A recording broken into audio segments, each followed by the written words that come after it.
but we're about to find out one way or the t'other. All right, here we go. It's not working that good. Oh, sorry. No. Go ahead. What are you going to say? No, it was a stupid comment. It was definitely low IQ. Oh. It's not we can skip it. It's not worth shining a light on it. It sounded so... Time to start the show. All right, fair enough. Okay, here we go then. I'm going to start it in 3, 2, 1. You have been assessed, and any injuries sustained during your capture have been designated as non-life-threatening. Core!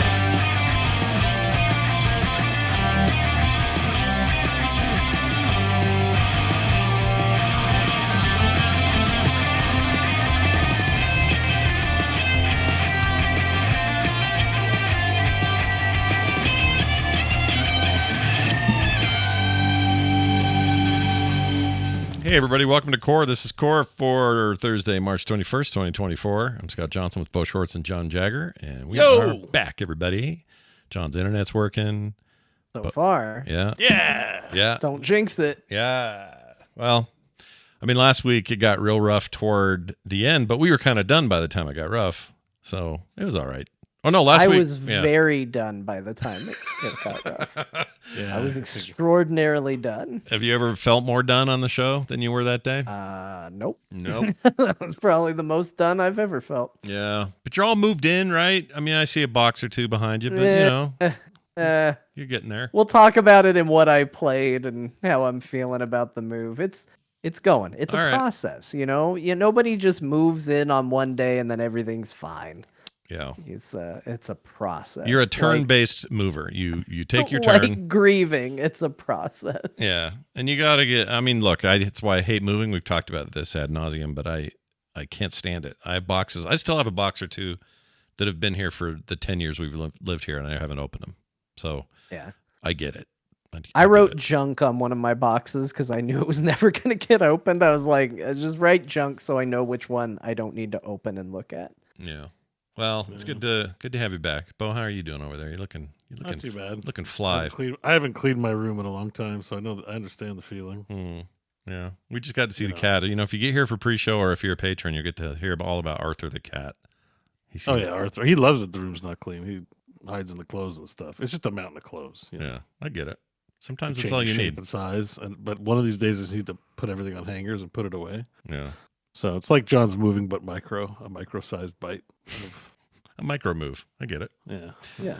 Well, micro moves to macro moves. We're here to talk about all things video games today. And one of them is something I just wanted to take a second to talk about before we get into what we played this week. And it's really weird.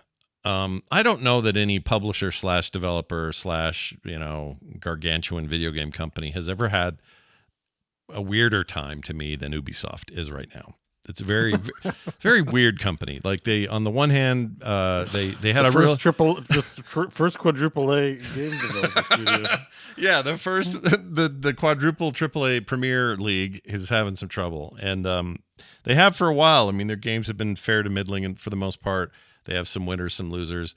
The losers are big whopping losers sometimes. Sometimes they have games come out, and you just don't hear anything. Like those Avatar open world games that came out late last year. How is that going? That happened, right? I didn't imagine that. There's I heard that happened.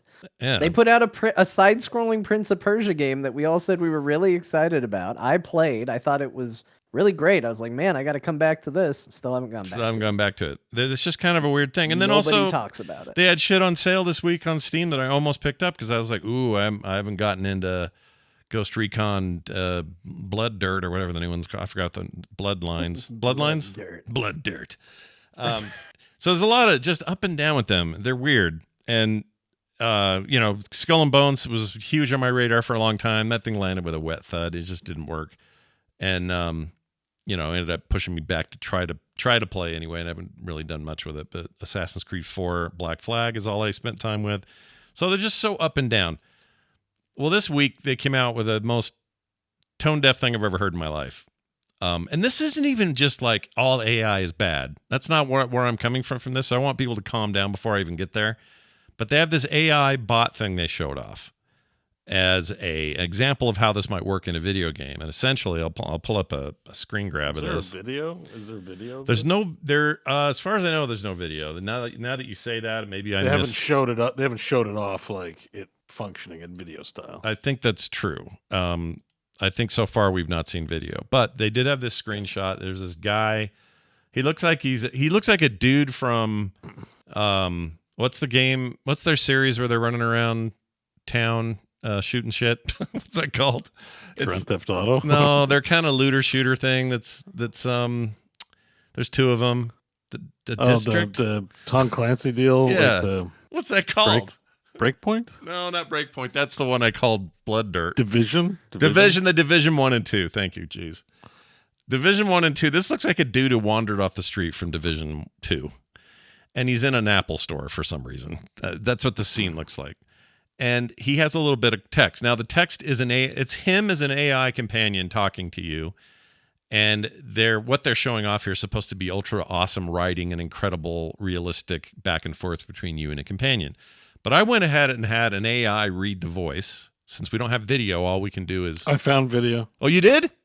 Yeah. Oh, I wasted a bunch of time on that then. Let's see. Send me a link there so I can see what that is. Well, it's some reactors thing, but there's video in it at like the 3-minute mark. I couldn't find like just the source, but... let me go 3 minutes in. Okay, here we go. Actually, just go even like 1 minute in. All right, hold on. Get some volume here. Okay, they're talking. I usually like my burgers double with some animal sauce, but that's gonna kill me. They're talking to the guy and he's responding. Here's what the line they gave. This is the main point of what I was getting at. The line that they chose for him to say in the screen grab is the most.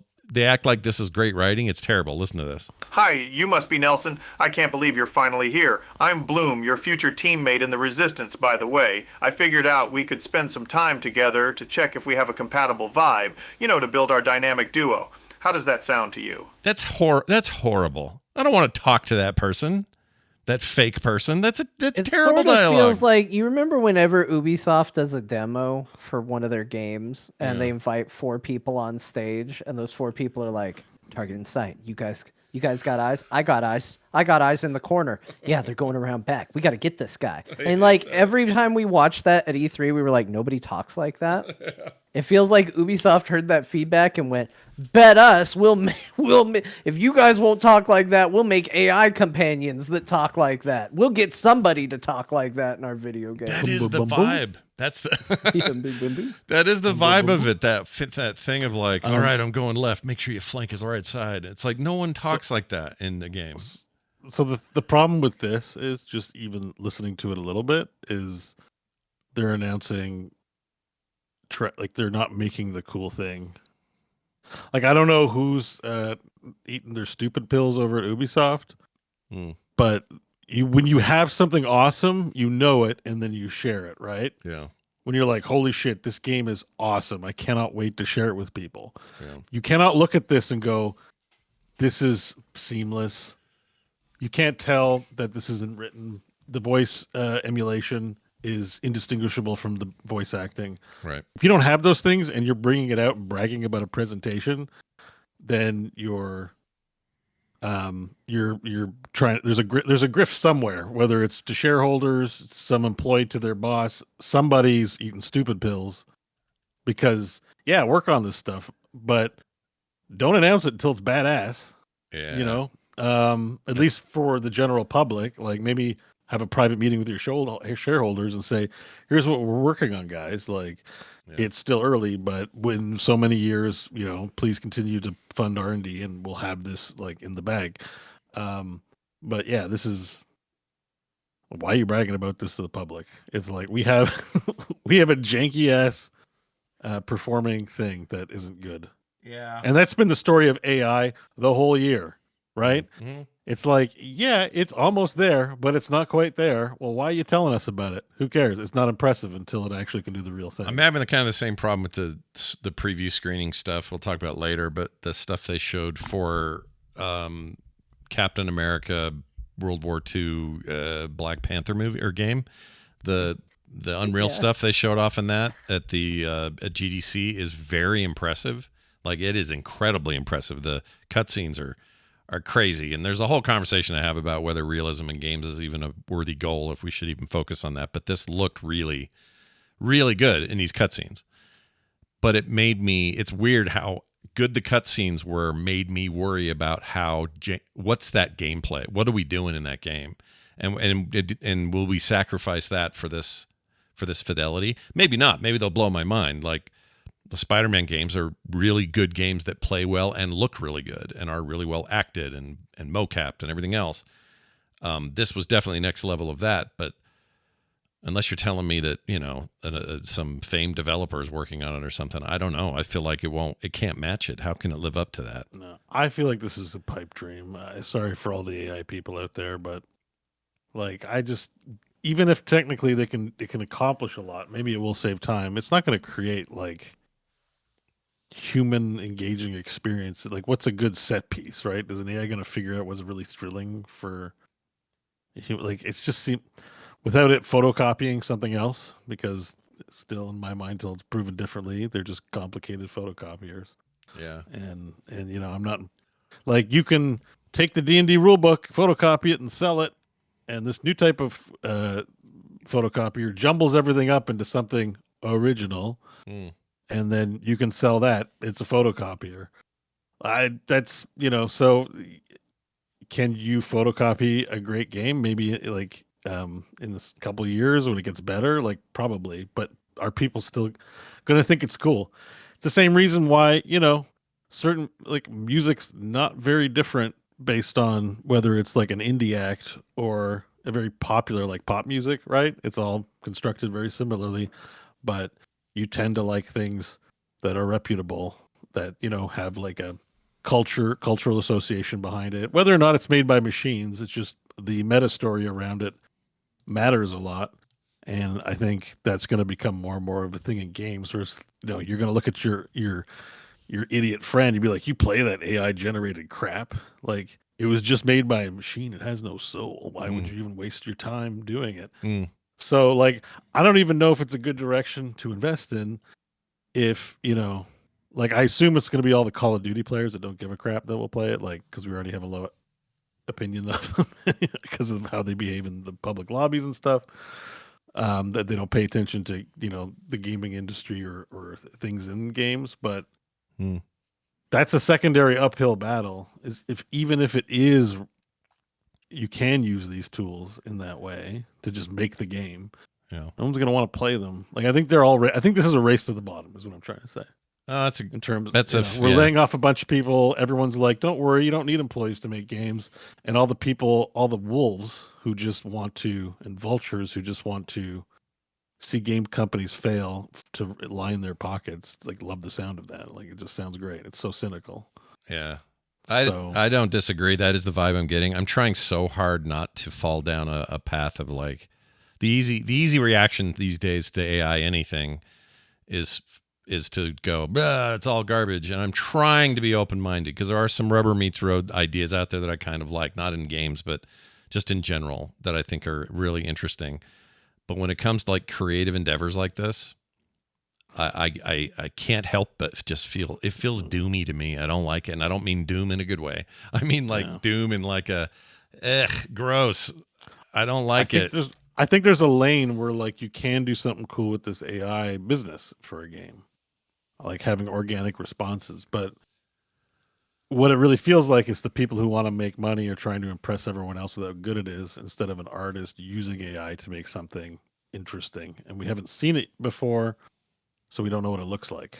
Right. But I think there might be a lane, because like people don't like EDM because it's not replayed with real instruments, but it's a legitimate form of music, and they're great creators who make inspiring things using electronic music. Hell yeah.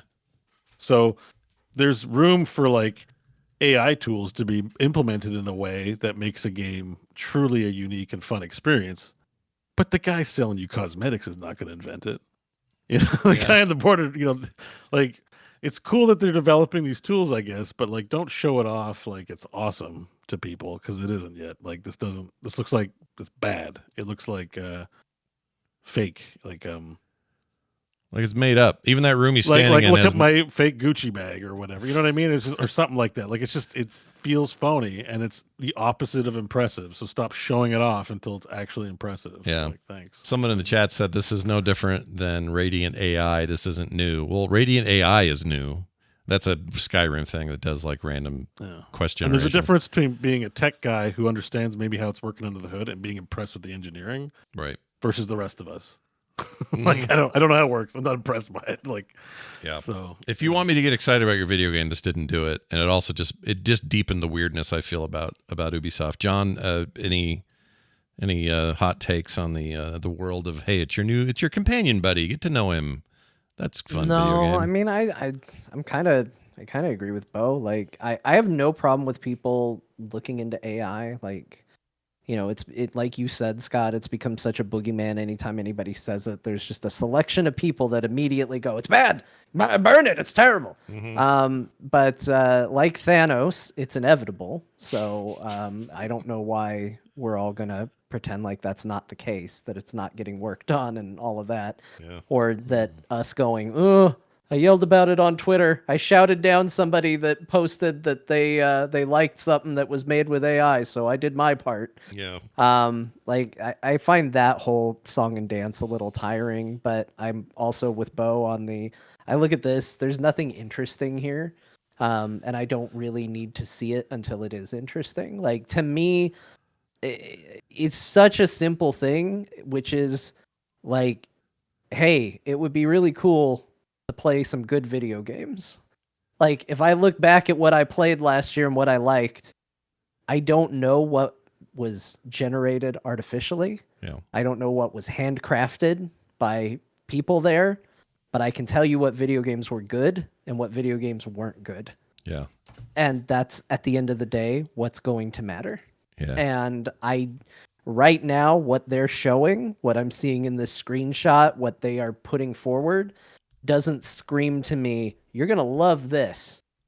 So I really don't care about it. I don't care about it until it's doing something groundbreaking. Yeah. You know, like I think we've used the analogy here of, you know, dumpsters, graffiti art on dumpsters in cities when we've talked about it before. You know, the day comes where some artist at a developer says, you know, it's awesome. We used AI to generate every dumpster in this game has a unique look. You're not going to see a repeat one in the single game. Like that's probably something I wouldn't notice unless somebody told me, but that's something that I think is neat as a factoid that I would then go around looking at dumpsters and going, and I'd look for it. And you know what? More power to the artist. I'm sure, I'm not 100% sure. We'll say 90% sure that nobody's like, yeah, so I really got into video game art because I wanted to do graffiti on dumpsters in video games. That's always been my passion. It's always been what I love. So I think that, you know, again, it's a tool. I said it before, this will always be the drum I bang.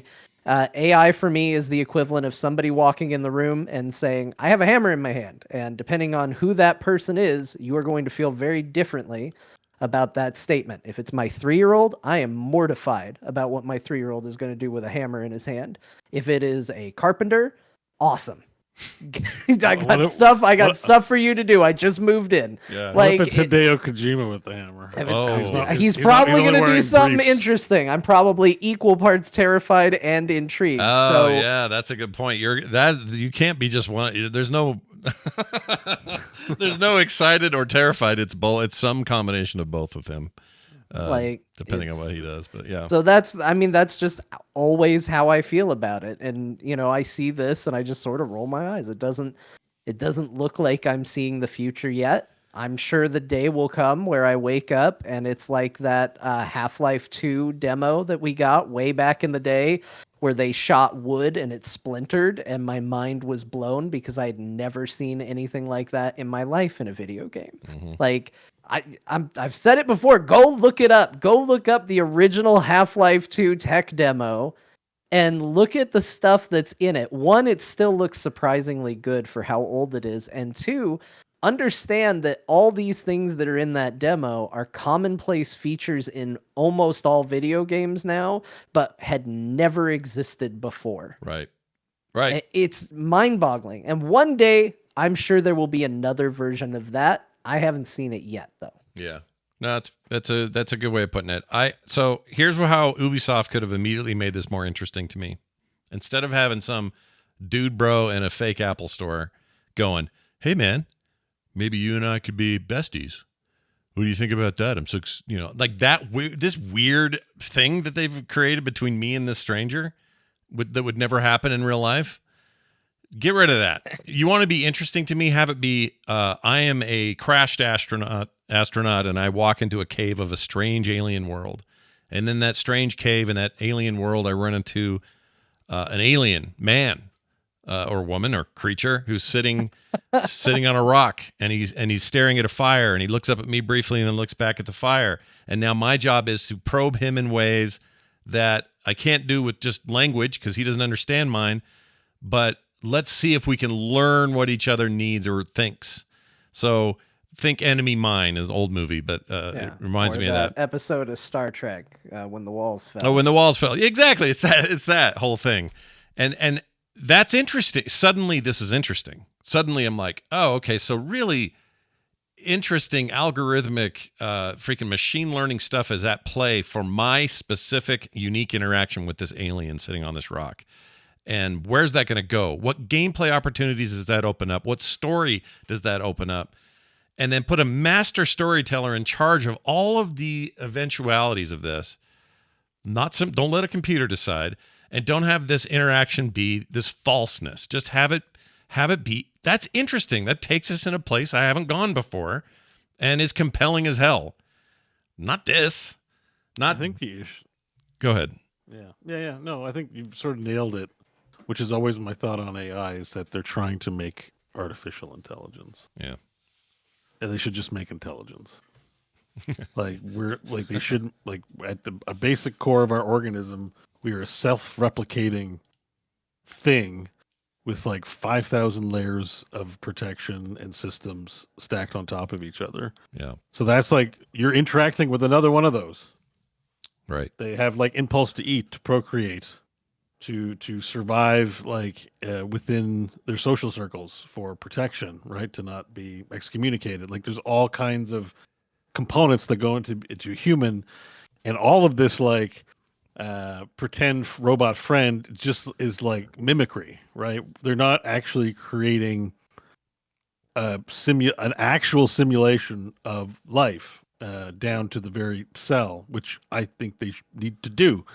And then if they can emulate that, which probably takes tons of processing power and is not feasible, but one would think, then you can come up with these simulations. I think there's always going to be a sort of an uncanny valley, no matter how good these things are, because they're just weirdo photocopiers. You're just talking to a photocopier that has a sense of language and a sense of what responses should be, but is not a genuine person. And I have some skepticism that you can even create a convincing simulacrum in such a way that doesn't understand the fear of death and the need to survive, right? And all those things that go into the basics of intelligence before you get to, man, I hate Star Wars. You know what I mean? Yeah. I gotta eat and take care of having shelter, and all my human systems got to work good before I can bitch about Star Wars. You know what I mean? That's, and so the approach is just the surface level stuff. But that's why writers are good. They know what to write to bring out more than what's being said, right? It's implied that a lot of the best NPCs have a whole world behind them that never gets articulated based on how those responses and things are expressed when they're written. But a photocopier is not going to be able to do that.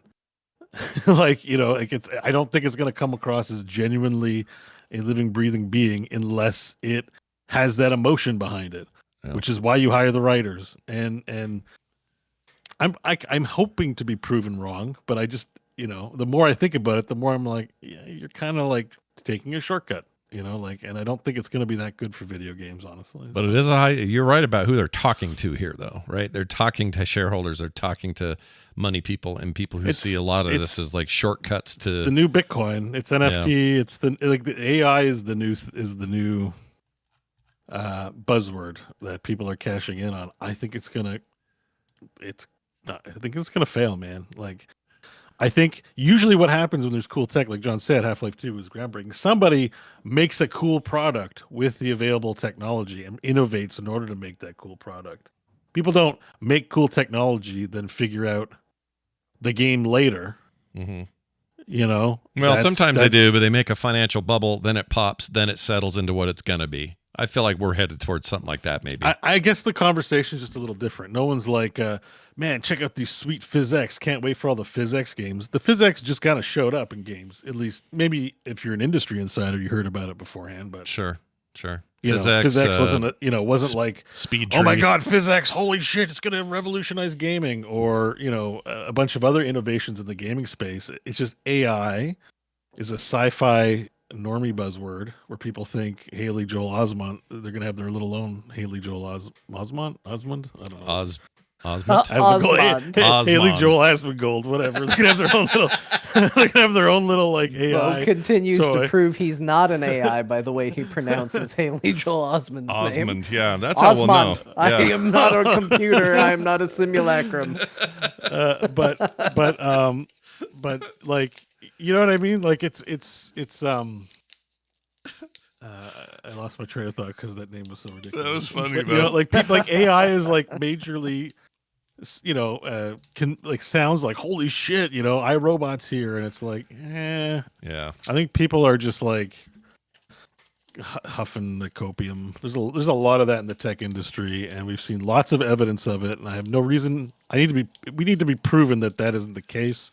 They failed with NFTs. They failed with Bitcoin, and they're gonna fail with this. Like all signs point to, there isn't a cool product or use case for it. I think there is one. I just don't think it's this, and I don't think we know what it is yet. And I think it'll take time, and it will be. It'll maybe be really great for war. Right. Like put it in a tank, and that tank's gonna go ripping on down the countryside. Sure. Do more real good. Yeah. I don't know about games though. To me, it's like, when polygons first figured out how to apply texture mapping. I remember this because I remember there was some hubbub about it back in like the mid 90s about how they figured out a way to apply drawn textures so that the world didn't feel flat and Tron-y. Instead, it was like, that looks like a wall and that looks like dirt on the ground. And this was like this huge deal. Well, we don't even care now. The same basic principle still happening. It's happening in this video. This guy's being textured in that way. Like it's now happening on a much broader scale, but it's just part of what we assume is part of everything. In the same way that a Halo enemy will run from me if I shoot at him too much. Nobody goes, ooh, the advanced AI. But back in the day, we may have gone, oh, Halo bots run around a little better than the Unreal ones did. Interesting.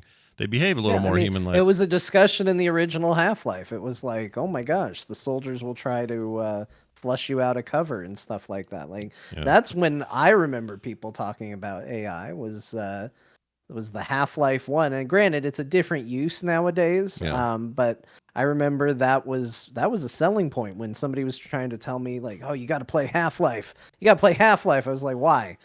They're like, cause the soldiers are actually smart. They'll take cover. They'll shoot at you from cover. If you're behind cover and you try and just hide back there, they'll throw a grenade at you. I was like, oh, that's crazy. Yeah. Now that's just what every game does. But well, not every game, and it's shocking that not every game can figure this out. Actually, now that I mention it, but now it's just pretty commonplace. Like if you're hiding and they try to flush you out with a grenade, like you're like, oh, okay, you don't bat an eye at it, and I think that, there's tons of room to grow in there. Like getting outsmarted by the computer in that way back in the day was like really cool. Like that was something that was neat. It was like, oh my gosh, this computer figured out what I was doing and found out a solution to best me at my own game. I think you guys kind of finally got me to a place where I can now conceptualize how I've been trying to say this for months and months, maybe even years, since the quote unquote AI craze began. And I think I finally did it. It's this it's this idea that iteration always wins out in the long run. A slower curve of innovation, not sudden ones. Sudden ones always, I'm very skeptical anytime there's a sudden seismic, this is going to change everything claim. When people do that with NFTs, when they did it with Bitcoin, when they do it with anything like this, and now they're doing it with AI, I immediately go, slow down, slow your roll. What do you mean? It's not, none of this shit's overnight, but you're acting like it's overnight. But it's not overnight. You would react this way if your insurance broker came over and was like, I got this new insurance called hyper insurance. Yeah, and it would bug. I'd go, wait a minute. It'll hypercharge your insurance. It just costs $2 more. You'd be like, I'll stick with the regular stuff then. Yeah, I think that's it. I think that's what it is. And I think these things are all, the technology behind a lot of what we're seeing are all cool, viable ideas, but none of them are these, check it out. I mean, they have to be for shareholder reasons. But if you really look at the long tail of things, this is how shit goes. It's just this slow thing with some blips and dips. But for the most part, we just kind of go like this. And eventually we'll go, isn't it funny how, Ubisoft had that shitty demo? What really came out of that was this one thing that now everybody uses. And boy, if Ubisoft would have been smart, they would have capitalized on that then, but they were too busy tripping over, buzzwords to see it. Or, those are the conversations I expect to have in 10 years. Yeah. Maybe with you guys, we'll see. John, for sure, he'll be alive. I don't know about the rest of us. We'll see how Bo and I do. I don't know. Don't bet on me. I might be younger, but I'm not a prime racehorse either. It'll be core 40 years from now. Yeah, gosh dang AI video games. It's terrible. That's right. Diablo 2 is the best video game. They're still making High Republic Star Wars things. We already know about the High Republic. Yeah, we're I can't familiar. believe they're doing a third remake of Final Fantasy VII. Yeah, it's just I'm gonna buy PlayStation 22 just for one game. Damn it. Yeah. Well, anyway, if you're interested in more about this, to see what they showed off, so it's not just our commentary, you can get a little fuller picture. You can go search it out and see what Ubisoft is up to. But it's a little weird, and it's a week. It's GDC week, so there's a lot of this talk going on at GDC. Oh yeah, because I know. Nvidia boy has been out talking shit again too. Yeah. Not only that though, Nvidia boy. So Nvidia boy has got some meat behind the potatoes. In other words, they've got they rocketed past who the market caps this week. I think it was Google and Amazon. They lapped them. Like Nvidia is killing it money wise. Now, if you take the camera out a little bit, you realize it's a whole bunch of reasons. The biggest reason is they have more potential for growth than some of these other companies. They're all kind of stuck in their industries. And Nvidia's whole plan is they've got chips lined up that look like they're going to be insane. They're basically going to power the future of AI, they think, and they very well might. They kept making it clear that, this is video games, this is still, GPUs, but they're doing all this other stuff. What they're doing is actually kind of fascinating, and some of it's bullshit, some of it's corporate speak, but a lot of it is an interesting. They're gonna get hit. You saw that Apple's getting hit with antitrust, right? Oh yeah, I saw the that. U.S. government. Yeah, Nvidia can't be far behind. I don't think Nvidia's very far behind. Well, the Apple thing, they're going after them for the store stuff, right? They don't. It's like what Europe did. Europe's already done this. 70% of the marketplace is run by is Apple smartphones, according to their complaint. Yeah. So I have a feeling Nvidia's numbers are probably very similar. I mean, in terms of what GPU use, you mean? I don't think GPU usage. I mean, I don't know how they're going to present the complaint, but the competition in that space it exists, but it's a fraction. Nvidia's doing way more than the other. It's not like AMD's or like I guess we don't know the numbers, but my gut is that yes, Nvidia's skyrocketing towards also antitrust, but we'll see. Anyone who gets that big that quickly and is having a moment like this is probably in the crosshairs, right? There's always it just takes government's always slow about all this stuff, this tech stuff. Like I think all public regulators need to get faster about this stuff. They're woefully. I mean, the TikTok ban is. If Pelosi's comment about not TikTok but tic-tac-toe or whatever her slam was is any indication that of was stupid. How bad the regulator situation is. It's all political theater. I hate that shit. It's all a waste of time. But yeah, I mean, but there are very real abuses happening that aren't allowed to happen. I'm pretty sure Nvidia's skyrocketing towards that. But yeah.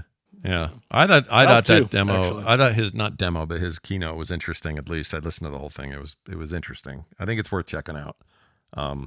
Because they're just a different company now. They don't just make hardware that plays video games. That is. Well, he thinks in less than 10 years, I linked it below, but we can just talk about it now. He thinks in less than 10 years we'll have fully AI generated video games. Yeah, I think that's wrong what about he that. is espousing. Yeah. Well, So it helps him. Like, it helps I'm him to do that. challenging Nvidia boy, saying like people don't want fake ass corporate shit. You know, like they want they want to be touched by the artist in an artistic way. Well, what he's saying though is we want to be the chips you use. That's all he cares about.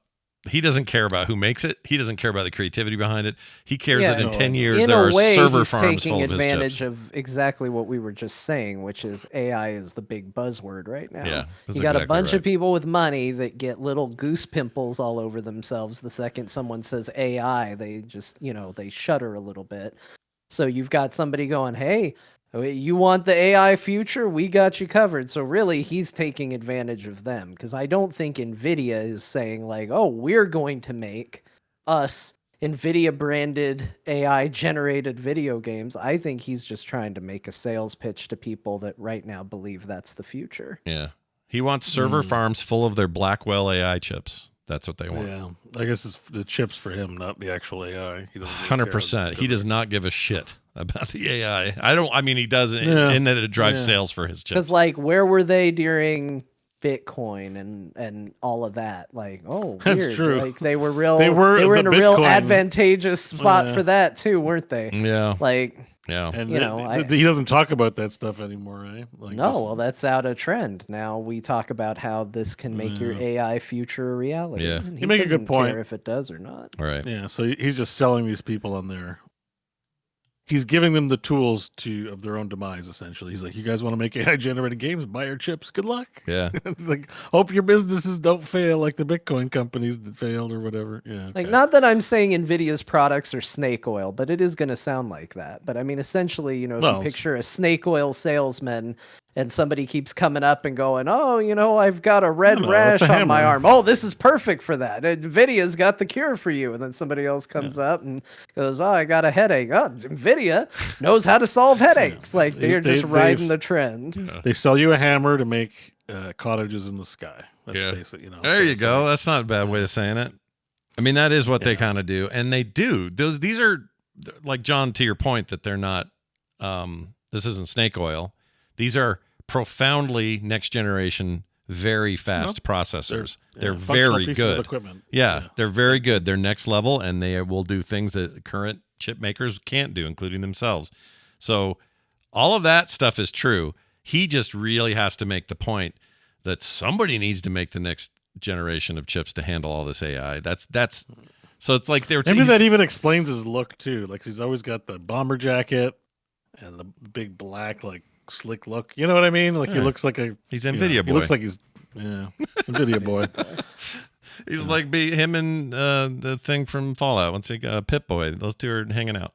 But here's the thing, though. Like, if he's basically, so to use your snake oil, I like the snake oil idea, because he's making legitimate pumps, pipes, and storage containers for snake oil. He's saying, well, all this snake oil is the future, so we got to have a way to pipe it around. We got to have a way to process the snake oil, get the snakes in the machine, squeeze their oil out, move the oil where it needs to go.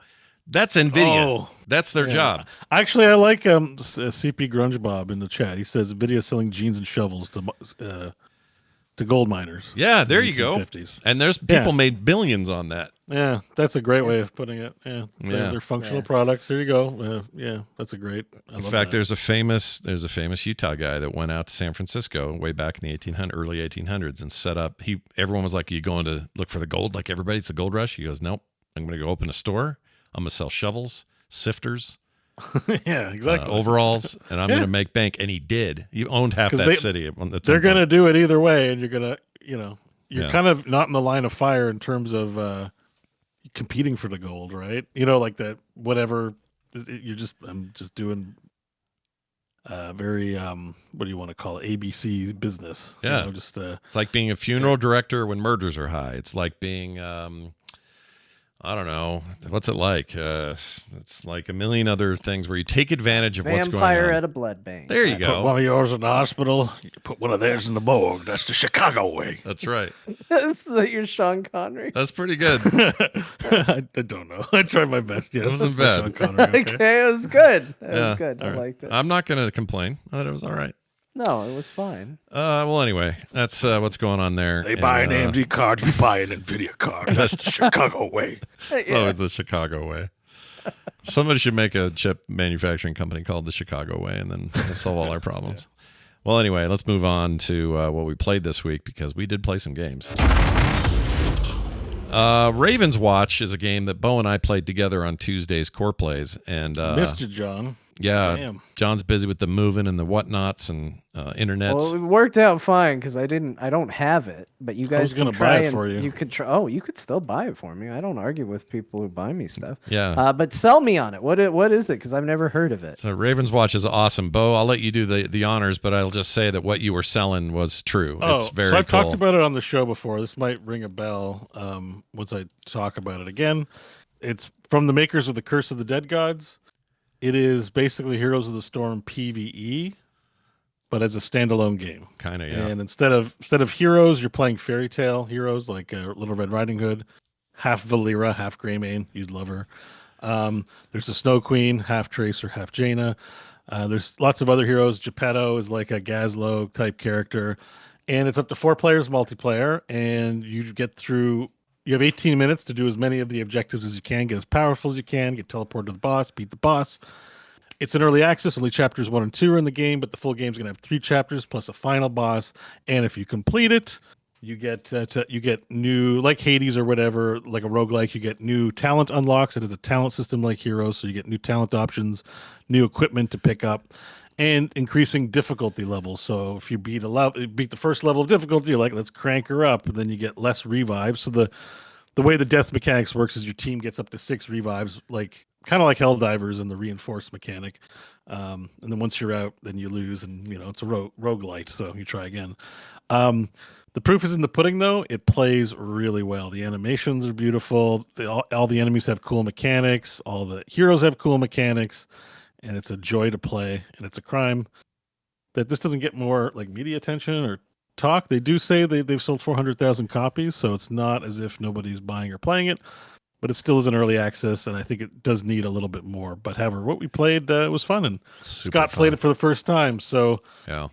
What you already have a main? You were like, I'm never playing anything other than the Snow Queen. That Snow Queen is awesome. I like dude. ice magic. You said. She's so great. She's so Former great. Jaina main has decided he likes Ice Queen. Yeah, I love and there's some similarities there too. Like at first I was a little skeptical of Bo's take that it was like there were a lot of Heroes of the Storm equivalents, but he's right. They really are. It's clear to me they've taken inspiration from that.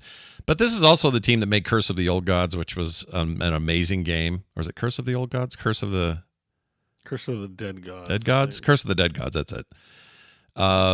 Prior to this, and not much prior to this, that game didn't come out that long ago. And it was an awesome, kind of more Hades-like sort of experience, but a lot of these elements were in that as well. Kind of the more methodical combat and the player paying attention to creature behavior and then responding accordingly and that sort of thing was there in that. But it was a little more like a Hades structure or a traditional roguelike structure. And that did really well critically and, sales-wise did okay. This thing is like that, kind of on steroids with just a whole lot more going on. The co-op is also a big addition, obviously, and it is super fun to play with a friend. I really enjoyed it. The only issues we had, there were a couple of weird like lag issues where Bo's character would freeze and just sit there sometimes. Yeah, and we had what problem with one match? Yeah, and it was rare, but it's the game's still in early access. But the polish on it is real nice. Like graphically, I think it's beautiful. The UI just pops. I love a UI that just, when I get a new ability, I want to feel like it's a big deal. And this game does that. It's very good at that stuff throughout the game, really. And when things ramp up, it gets crazy. There's plenty to laugh at while you're enjoying yourself. It's a cool game. I highly recommend it. I was kind of getting, you're right about the Heroes of the Storm vibe, but also I was walking away with a kind of, I just played a match of Diablo for a fraction of the time, and I got my satisfaction that I usually get out of an action RPG. There's that aspect as well. Yeah. And it plays. I mostly mean the Heroes thing in the sense that it's 4-player PVE. Right. In a map. Like that's, and it has talents. There's obviously more than just that inspired. Yeah. For sure, it's an ARPG. Yeah. Like Hades, you can play with a controller. So yeah, plays great. That's what I did. It's good with a controller, no problems. I think that means it's heading to console at some point, just like their previous game did. The other thing I would say is spell effects are really cool. It's just really meaty, crunchy combat. The cooldowns feel, I don't know, it did feel, it's like playing a MOBA, but you can play this single player and not feel like you're missing. That's not the right way to say this. I guess I'll say this. I think this game plays extremely well solo, and it plays extremely well co-op, and it's rare that a game does that. It's usually like, well, Helldivers is amazing with people. Play it alone, you're like, well, I don't really want to do this right now. This is different than that. This feels good there's either way. definitely, even with 2 players, there's more enemies on the map and stuff. Like they scale the difficulty with the number of players. So I didn't, because I've finished it on the first 2 difficulties alone. Mm-hmm. And so it's definitely accomplishable, but the hard stuff's hard to do. Like there's some hard bosses, like the one we fought that we died on, the Cyclops, but it's definitely way easier when there's more than one person, because you don't just have permanent uptime on aggro. So, right. Like you can, sometimes someone else is taking the aggro and you can shoot damage and be okay. So yeah, and the kits are just cool. Like the bard-like character is a flute player, but he's kind of the Pied Piper. Yeah, he's kind of Nazebo, sort of. Like he's got all these not frogs, rats. Yeah. He's the Pied Piper, and he's every time he blows his flute, he shoots shit out of it, and it's just a cool vibe. This game's rad. I'm really glad you introduced it to me, and I played it on my Steam Deck the night I got it before we played Monday night, and it played beautifully there, no issues. So if anyone out there's like, I need a new Steam Deck game in bed, this is perfect for that too, and it was great, no issues. It looked beautiful. It's very cool. John, you should play this game. I think you'd really like it. Yeah, it's now in your inventory. Please accept. I got it gifted to me from a Golrath. Golrath? Oh, who's that? We know that guy. Golrath on Steam. So big thank you to Golrath. And I'm looking forward to giving it a try. It looks really cool. Yeah, it's very rad. So we played that a bunch. That was cool. If you guys want to see the VODs, we also streamed it. So check either of our channels out and you can watch that. I also played, because I felt like somebody needed to, played some of that, or a bunch of that Lightyear Frontier. That thing came out. Oh, tell me about it, because I played the demo and got you excited from the demo. Yep. I want to play this, but I haven't really gotten into anything new. So are you having fun in Lightyear Frontier? I am. The good news is it's because it's on Game Pass, I got to try it before I buy it. And I guess I'm still buying it because I'm paying for Game Pass, but whatever, you know what I mean. If I'm going to buy it permanently on Steam, I really wanted to make sure it was something that, that I liked. The reviews early were like, well, it's early access, and it seems like there's a lot of content still coming. So your mileage may vary on how much you enjoy it at this stage of the game. But I went in with just kind of even expectations, and I came away really liking what they're doing here. I think it's because it is more of a chore core base building farming game than you might be led to believe. You'd think, well, this game features a mech, it must have like mech combat or other mech shit that doesn't have anything to do with just taking care of your stuff and building your little homestead. But it really doesn't. That's what this game's about. There's no combat. You don't have anything that's trying to kill you. There are some challenging things that happen, like these spores that drop out of the sky and you want to get rid of them before they hurt your crops and stuff like that. But for the most part, it's a very chill experience, and you're just clomping around in this big mech. You upgrade this big upgrade pad so you can upgrade your mech to have more fuel, or not fuel. They don't do fuel. Have better weapons, upgrade your inventory capacity, these sorts of things, and all the other stuff you can think of. Like, well, I need to make this certain material to build this thing, and to do that I need to make oil, and the only way I do that is this one plant, so I got to grow that plant and harvest its oil, and to do that I need to have an oil maker unit. You very quickly, in the tutorial phase of this game, you acquire the 5 or 6, I think it's 6 tools that you'll be using throughout the game. In their base form, you'll upgrade them later, but things like the saw hammer thing that cuts through stone and trees and objects and aluminum and whatever. Well, this guy just totally biffed it. You can fall over. You can have your mech take a dive, but that's okay. You just get right back up. No big deal. And you don't have fuel, so you don't run out of fuel. You do have encumbrance, so if you're full of inventory and you're carrying too much, your speed run will slow, and you can't do rocket jumps or anything. But the minute you get back down to your normal weight, you're fine. There's a day-night cycle. If I had any complaint, it's that cycle's very fast. Or it seems fast, and I don't know, maybe you're on a small planet, and that's just how physics work. I don't know. But anyway, it's got a real vibe to it. And at the end of the day, you go to your little tent, you sleep, and it tells you for that day what you did, and it gives you extra points for it. Think, Stardew Valley kind of vibe. And tells you how much of the regrowth has happened overnight of things that regenerate in the world, so you can go out and get them again, some of the rare things. There's quests. It's think of Stardew without a town or people to romance. It's like that. There's none of that. Maybe they'll add, you interact with other creatures or stuff, but this is very much like, hey, you're kind of Samus in this world, but nothing will hurt you. It's kind of the idea. It's cool. I think this is super cool with a major potential. I don't think this is anywhere close to what the final game will be, so people should know that. It is early access. They have a roadmap up now that kind of explains where they're headed next, so you can kind of see what their vision is. It's $19 on Steam. It's on Game Pass in the same state not for free, but for your Game Pass thing. And I'll be really curious to see what they add and how quickly they add things, because so far this is right up my alley, and all they have to do is just add more cool stuff, and I'm in kind of automatically. So it's very cool. Big thumbs up so far for Lightyear Frontier. And John, you probably got the right taste from the demo. I would assume I don't think they've changed much. Is it just the one planet, or are there different biomes, or is that coming later? They don't say, but I would assume that you would. One of the ways this game could have a big advancement would be to sort of dominate the planet you're on, and then maybe you go to other planets. Because you kind of get dumped out the back of a ship in this cinematic at the beginning.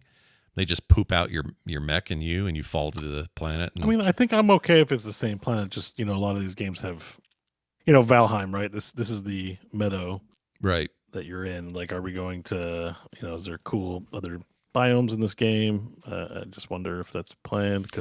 Well, there are definitely other biomes. So just adjacent to this, there's a desert. Well, I think they're kind of randomly made, but there's a desert just over from here. I don't know if they're procedural or not, but behind that mountain's like a desert. There's also a weird alien structure that has not been given any description. I don't know what it's for. So there's a lot of mystery shit that I assume comes up later. There's also a bunch of water. There's an area that looked like it was kind of a rocky mountainous area, and there's a lot of aluminum there, which you need some of that to build shit. So it seems like there's a lot more going on than just here's the meadow, go make a farm or whatever. It is early though. Reviews are good so far. I had a great time, and I look forward to playing more. So, the other thing is it's just polished as hell. It just looks great. Everything looks nice, animates nice, looks pretty. I don't like survival games / farm simulator things where the gameplay's good, but everything looks jank. This is not that. This is like, beautiful new engine. Everything looks nice, animates nice. They're not sparing any polish here, which I'm very happy about. So worth checking out. It's very cool. Again, Lightyear Frontier on Game Pass and Steam thus far. Probably coming to consoles shortly thereafter. Or I think it's on Xbox now because it's on Game Pass. All right. Then things got weird. Aside from the other shit I did last week, I still am playing. I like Boar Blasters. I'm completely hooked. I'm getting way far in that. I'm playing it every night. I love that game. That's still a thing I'm playing from last week, and other stuff too. All the JRPG crap, I'm playing all those too.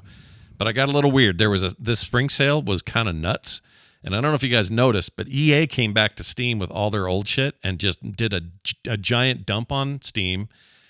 Took all of the requirements for their dumb overlay off, so now they just run in Steam, and they made them cost nothing. I don't know what happened, but. So I picked up Enslaved Odyssey to the West. Do you guys remember that game? I do. Weird ass thing. Really cool old game. 360 era thing. I finally picked that up as a game I just meant for years, a decade or more to play and never did. And I grabbed that for like $1.99 or something. And it was on like 90% sale or whatever. Need for Speed Hot Pursuit, for my money, my favorite Need for Speed game where you run from cops. I think I picked that one up too. I bought a couple of Need for Speed games during that sale where it was just like, hey, you want a Need for Speed for $1? Yeah. Like, yeah, I got $1, I guess. Like, why not? Let me get it. Yeah. That's what I did. I was like, what are they doing? I think some of them still on sale for that. I just couldn't believe it was that cheap. And this is the remade version of that game, made by the Burnout people. When they got hired at EA, one of their first jobs was to take Hot Pursuit, originally a PS2 game, and turn it into a more modern, PS4, PC era game. And I love this game. I've always loved this game, but getting it for like $1.50 was just a no freaking brainer. And now I have it on Steam, so I'm playing it on there. Plays on Steam Deck. Beautiful game. Love it. Run from cops, or be a cop and chase people down, or some combination you of both. Just imagine, just real quick. Like, let's say we get to the Summer Games Fest or whatever. Can you imagine how much goodwill and celebration EA would get if they got up on stage and they just played a trailer and it was Burnout Paradise 2? Oh my gosh, I'd shit my pants. And what if they said, and no DRM and no freaking EA Play or whatever it's called, their stupid player? Because that's what this all is now. These are all, they stripped it. This doesn't have that anymore. I just load it up like it's regular ass Steam. There's no like, please log into EA's dumb launcher. Please have that installed and in your freaking tray. None of that anymore. So there's some change of heart over there. I don't know what's going on. They do encourage you to subscribe to EA Play on Steam, which gets you all these things just essentially for free. But it's the same thing they do on consoles. EA Play is already a console thing. But I think that's part of that. There's a game here to push everybody toward their subscription. But by making these all for so cheap on sale, I'm not sure what the play is. It's so weird. But I got a whole bunch of their games. Saboteur I picked up finally. I've never played that. I always wanted to. I mean, some of them are older, but they stripped all that launcher shit, and that made me really happy. So there's that. Go play them. Need for Speed, Hot Pursuit. It's pretty rad. And like I said, I can check the price right now and make sure it hasn't changed, but it's under $1.50 or something. Like, what are you even doing? Like, I don't know what they're doing. Are they going out of business? It feels like a clearance sale. That's what it feels like is going on at EA, the original early access. All right, that's it for that. Let's move over to, like I said, I played all that other stuff. I cannot, again, recommend Board Blasters enough for people that want to play a dig-in game where you just keep getting better and cooler. It's so good. Oh my gosh, I love it so much. John, what did you play this week, given all the restrictions placed upon you? Yeah, it was a weird week for me because with the move, I'm still not unpacked. Like every day there's 3 or 4 somebodies that I got to call or that I got to hear from or that wants a follow up on something. Here's who's coming over to install this today. Here's who we have to schedule for this thing. Like, it's just a nightmare of appointments. All coinciding with my son doesn't want to take naps anymore, so a prime chunk of time that I would get in the middle of the day to do stuff is gone. Oh boy. And he's becoming a lot more fun. He talks more. He does all sorts of great stuff, but he is exhausting. My goodness. And so it's getting to the end of the night, and what used to be, okay, I'll stay up till midnight and, wake up and I'll just face the consequences has turned into, and then I go to bed at 10:30. And as a result, there's not been a lot of time for games. I wish, I always would look at Helldivers and go, is anybody in right now? And at the times I can play, no one ever really is. So I went immediately to comfort gaming, and comfort gaming apparently for me means Civilization 6. Yeah. Has been up and being played a lot. Nothing wrong with that. And I love Civilization 6. I don't know that I have anything to tell you today that you don't already know about Civilization 6. Like, It's that game from way back when it came out. They're making a 7 right now. We should hear about it soon, but it's really good. And but I have also been playing Baldur's Gate 3. Oh, you make me want to play Civ. Like, I know, right? Just hearing about it, you just kind you of ignore it, and you're like, oh wait, like I could definitely fall into a sweet turn-based game right about now. Yeah. And I got to tell you, being exhausted makes you a lot more willing to go to war with the world. You're just like, I don't know if someone's like, we don't like the science of your kingdom. It's like, hey, shut up. I'll take over your whole country. I don't want. I didn't sign up to be friends. I didn't come here to make friends on the global stage. I'll just take over. I don't. Hey, you just settled where I was going to settle. I'm taking it. Yeah. I will contact you and I will say, hey, give me your town. Yeah. I was going to settle there. And they go, no, because why would they? Yeah. And then you go, great, I'm going to just take it now. And they go, well, you're going to get bad guy points if you declare war for no reason. Oh no, you guys are going to think I'm a bad guy? Yeah. I don't give a shit. Give me your town. It's coming over to me. I wanted to settle there. I was busy dealing with some barbarian stuff. You got there before me. I'm taking it. It's mine now. Yeah. How do you feel about that, Scotland? Yeah. Yeah. It belongs to me now. Yeah. So that's been cathartic and that's been fun. Yeah. And that's what a lack of sleep will get you. But I've also been playing Baldur's Gate 3 a lot. And I just want to take a moment. I know we have talked Baldur's Gate 3 to death, but I also feel like I've played Baldur's Gate 3 to death, and yet somehow I am still discovering aspects of that game, even playing the same way I did before, that I didn't touch. And I will give you all an example, and maybe everybody else has seen this and I missed it. Mm-hmm. But in Act 1, there's a lady at the Druid Grove who takes over when Halsin is captured. Korga. Yeah, Korga or Karga. Is it Karga or Korga?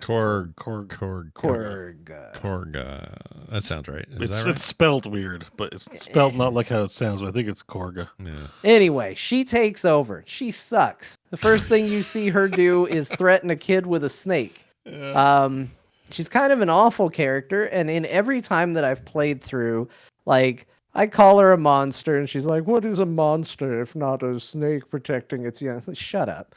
And in the evil playthrough, you can let her bite, and it's pretty awesome. Like, you take her side. But then she's like, she kind of just disappears into relevancy after that. Like, you end up rescuing Halsin, or at least this is what I did in my playthrough. I know playthroughs can vary wildly, but I rescued Halsin. He came back. He gives her a stern talking to and a demotion, which I felt was pretty light for what she was doing. Mm-hmm. But you're like, hey man, you think she's gonna be cool because she kind of sucks, and he's like, oh, she'll be fine. And you're like, okay, and then you move on with the story, and I was like, oh, she's a light player on the stage, but it always felt like there could be more there. Little did I know, there's a lot more there if you find it. Because I was goofing around and I discovered that she has a secret chest hidden in the Druid Enclave. And when you open that chest, you find out that she's working with a Shadow Druid cabal to take over the Circle. And you can hunt down this cabal of Shadow Druids to find evidence of what she was planning. And you can bring it back and present it to her. And then the Shadow Druids, turns out they're these 3 rats that are hanging out with her, watching everything that's going on. Then they reveal themselves. And then you can convince her to abandon her quest to take over the Druid Grove. And she allies with, in this case, with me. And we fight off the Shadow Druids, and then she stops the ritual to exile the Tieflings. What? Before you deal with the goblins at all. Whoa. I had no idea any of this was in the game, and I've played through Act 1 a lot of times. It's well-worn territory, and I was like, this is crazy stuff. And I'm just, it just astonishes me that there's that level of stuff still in the game, still haven't been touched, hasn't been messed with. There's little things that you do to experiment. I was like, what happens if I recruit Karlak before I recruit Will? And it just resulted in Will showing up at my camp that night. But there's whole like pieces of content that are missable because Yeah. not everything has a quest marker. It's just organic. Like if you investigate, then you discover it, and then it's there. But if not, you'll never know, and you'll just move on without seeing. Like you can breeze through the game without seeing like 80% of its content and missing the whole point. But man, that's cool. It's cool to find. That's really cool. Wow. I love that. I didn't know that. I mean, this kind of explained. We're not talking about it yet, but they said publicly that they have no DLC plans for this game. I think their DLC is already in the game. We just haven't discovered it yet. Like, you know what I mean? Yeah. Like, it's just so much damn content that why would they make more? Well, it's so ambitious. If they did a DLC, they're probably looking at another 3 or 4 years working on the game. And we want Divinity Original Sin 3. So Yeah. Or whatever's next. Yeah. I still think I'm pretty sure they announced that. Did they? Okay. Yeah, there was some mention a while ago that DOS 3 is going to be their next one. But real quick,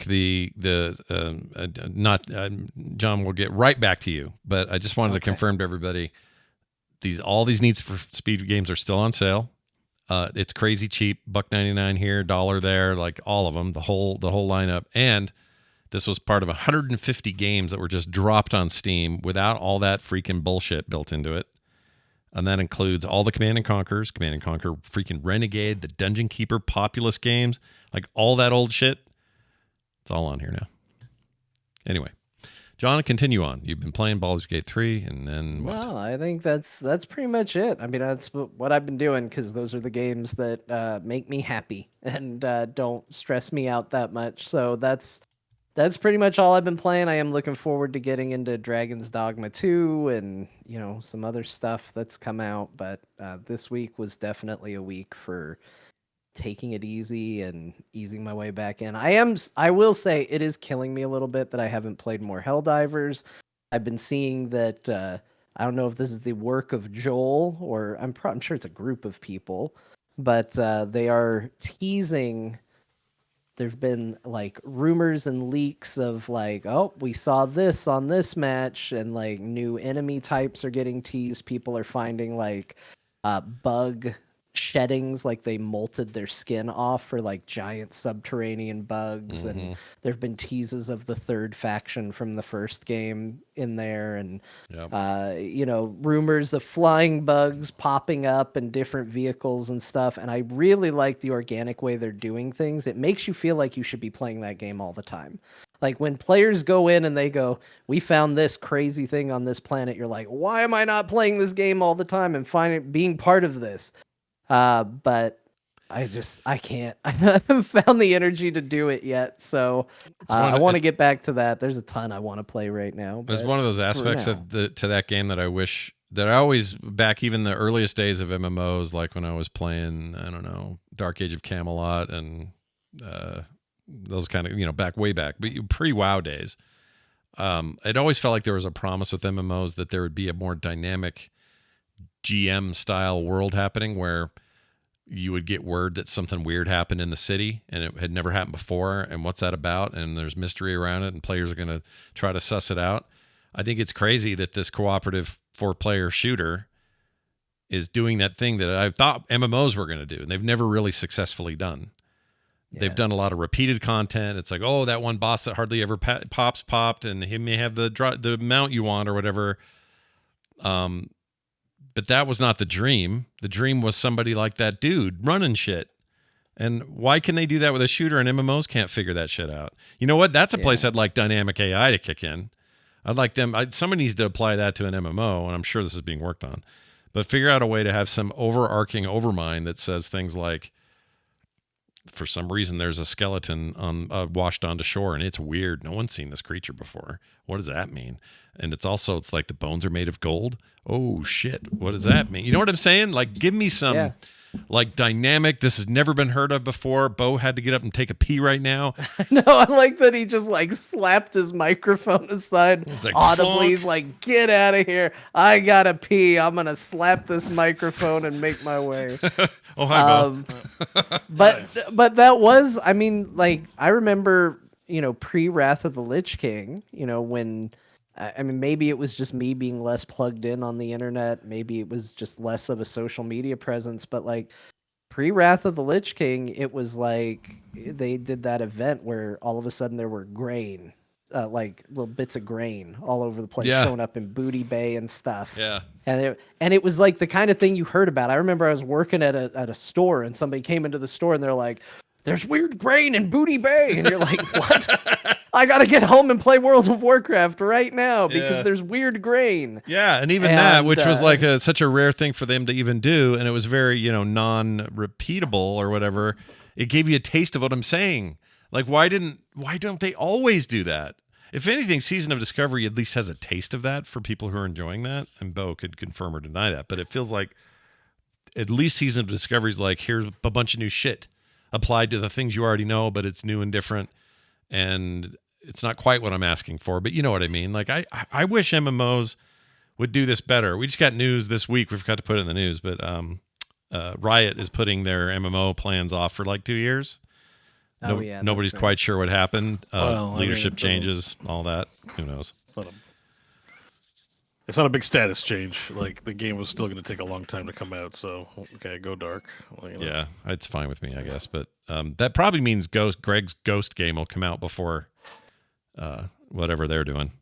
I mean, that's the stated goal, was to show things early. Yeah, that's true. So anyway, the point is more of that, please.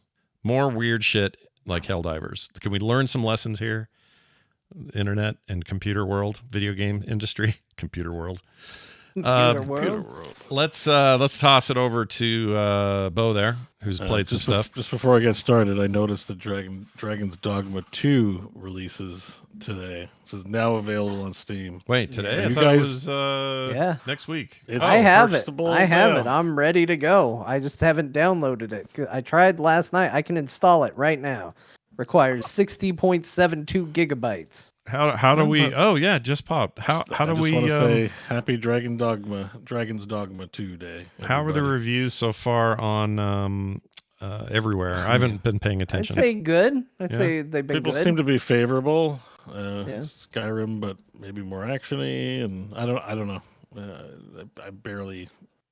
I just saw a few thumbnails and headlines on YouTube saying they enjoyed it, and seems positive so far on Steam, but it's literally 20 minutes into the launch, I think. So, Seems kudos. like it might go the same way as the first game, where it doesn't get reviews that set the world on fire, but word of mouth and people trying it.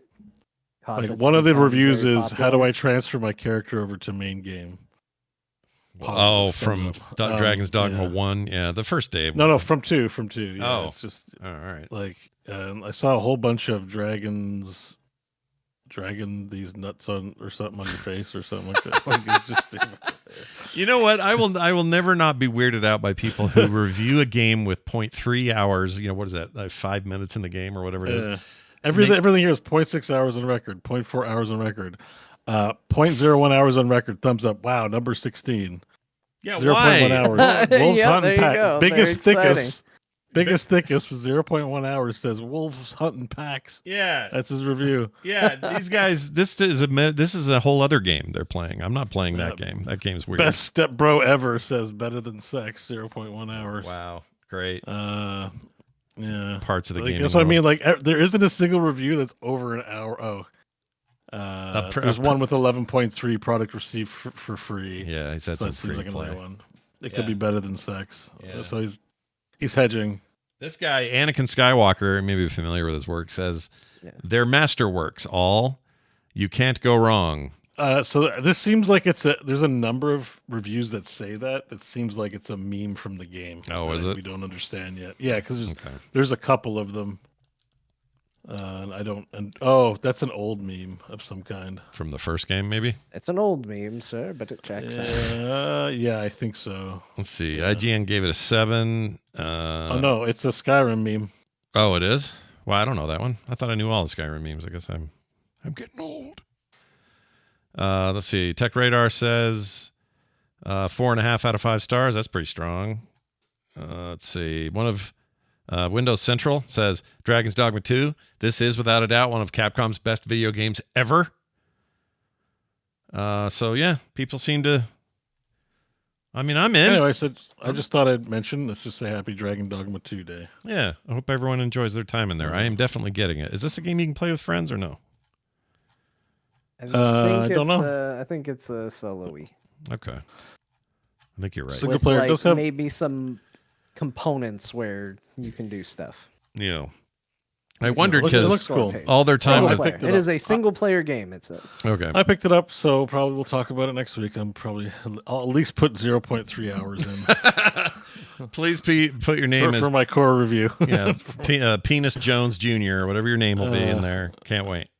Ian McShane is doing the Welcome to Dragon's Dogma 2 video for them. Yeah, I saw this. This is pretty crazy. If you want Swearingen to say everything you need to know before you get in. There are about 3 or 4 actors in Hollywood that every year they get older, they get cooler, and I can't explain it. He looks so cool right now. Like he's old, man. He is an old fart. He should start being like dripping on the floor kind of old. Instead, he just looks like a badass right now. I want that when I get old. Can we start looking stupid and then grow cool? That's what I want. Anyway, yeah, I bought this. We're all playing this. We're all playing the Dogma. So, All right. Well, I'm looking forward to talking about it next week then, guys. yep. Good luck. Have fun. Yep. All right. That so was on to my section. that was great breaking news, by the way, because it just hit like right now. Well, I thought it was tomorrow, and then I saw it was now available, and I was like, "Oh shit! I have to buy something on the show for myself every time we record. It's getting bad." One time. Sorry, one other little piece of news about it. The word is from every review I'm seeing, and from a couple of little articles here when they're talking about performance. The PC version, Capcom said this was a PC first development. That's what they claimed. But everybody was like, whatever, we'll see. Turns out, it sounds like they were right. PC performance is supposed to be really good. Obviously, you're getting really good frame rates and all that, depending on your hardware. Series X, S, PlayStation 5 people are not going to be happy. You're at about 30 frames or less, depending on what's happening on screen all the time. It's gonna run like poo. Yeah, may not run great. Dragon's poo poo. Dragon's poo. Right. Dragon's poo poo. Poo poo. Coming this year from Dragon's poo poo tutu, just like Beetlejuice. It's Dragon's poo poo tutu. Bo. All right, what did you All do? right, so what did I play? I finally got back to Like a Dragon. Hooray! Yay! I did another chapter Yes. with Ichiban. I met Akane-san, and John will understand this, so I'm just saying it for your benefit, John, is that there Yumai has this right-hand henchman who's always like, "Want me to beat the shit out of them, sir?" He's like, I'll show them who's a good driver. They can't mess with you. He's always yelling, and he's like a nameless. I don't even know his name. He's just like he's a recognizable Yakuza in a Hawaiian shirt who just yells. And then Yamai goes, "No, that'll be okay," or whatever Yamai does. Yeah. And so, like, at a certain point, Yamai, as I kind of expected, Yamai becomes an ally because Ichiban is like he is really Yakuza after all. So there's like that whole. Yeah, they're against us, but now they're with us, and so you're all driving the car together, and you're meeting your mom for the first time, and it's it's heartfelt and sad, and this tough guy's just in the front seat. They end the scene with him, and Yamai's like, "Pull yourself together," and he's like, "It's just so beautiful." And this game it continues to. I was like, "Oh man, why have I spent time away from this game? It's so good." So I played a few Yamai chapters. is great. I have to like say, Yamai like too, when I yeah. saw him at first, I was like, wow, they really added edgy McEdgerton into this game. He's like and- Walmart Goro in a way, right? Bags under his eyes. Yeah. But I really grew to like him. He became one of my favorite characters over the course of the game. He does have a distinct character. He's cool. So I just yeah, wish we could fight him a couple more times in the game. I don't feel like we fight him enough. I was very happy when he was finally an ally in that one street brawl. I was like, oh, thank God, we need him and his crowbar. Wow. Yeah. Anyways, the game continues to be great. I'm still progressing in the story. I'm on chapter 10. I'm back with Kiryu. And I just found out, well, anyways, that shootout scene is kind of wild. I'm mad at Chitose. But of course, yeah. They also there's a character that dies in this game. I know Yakuza games notorious for not killing off characters, but no, there was a pretty there's big a death. character that dies in this game, and I did not think it got the dramatic. Apparently, I just really grew attached to this character because I was like, no. I was really upset, and the game's like, get over it. We're moving on. You're talking about the guy related to Kiryu. Yeah.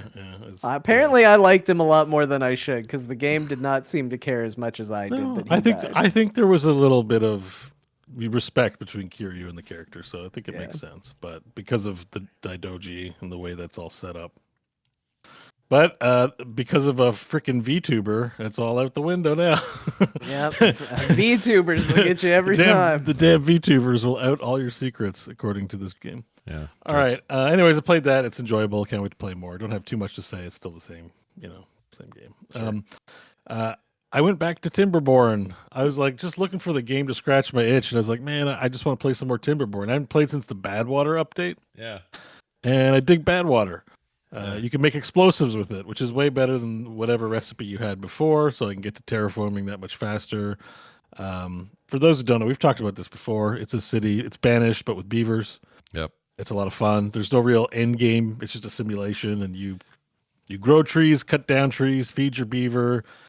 Make sure when the bad water or drought comes that you build dams to hold some water back, and that you can nourish your beavers appropriately. Yeah, you want to appropriately nourish your beavers. Healthy beaver. Sure. And you can wash your beaver, and there's a shower for the beavers. Clean beavers are good beavers. Yeah. And so I love Timberborn. I lost another like 10 hours to it this week. It's I will say something about that game that I forgot to say when I played it, and also just now that you're bringing it up, is there are some automation elements to it. It's not full blown. It's not like Factorio or something like that, but there are things about it, some verticality and some automated stuff that have that vibe, and I like that about it a lot too. I did buy this game. I need to play it. It's if you're looking for a casual game, like this is the game. This is my work on a second screen game. Like if Scott has, I guess, his meeting game genres, this to me is like the perfect meeting game because you can just let it run. It's like an aquarium. Like if you're not building anything, I just let it run and build up explosive resources or whatever.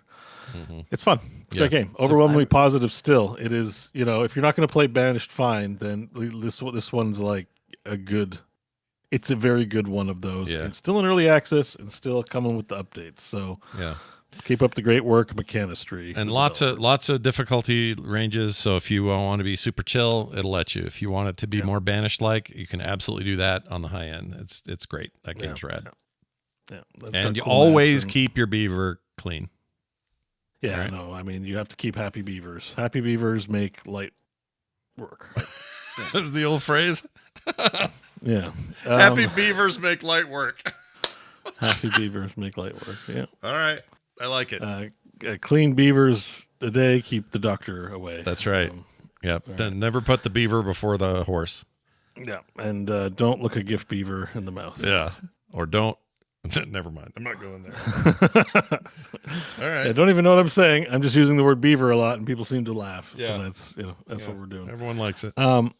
Now we're gonna fast forward over to the old MMO world, and does anyone else here try out Plunderstorm this week? No. I want to try it. Well, before you get into this, Bo, how does it feel that you and we did an don't episode... steal my thunder. Okay, fine. Because I was good. This is exactly my review. Okay. Let's start with the bad. The bad is it's a battle royale. Not my favorite. Don't love the genre of game. Kind of tired of the battle royales, yeah.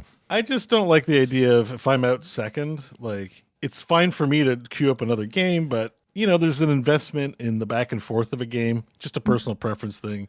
Not big on battle royales. And we don't want to assume people listening know what this is. This is a battle royale mode added to World of Warcraft called Plunderstorm. Yes.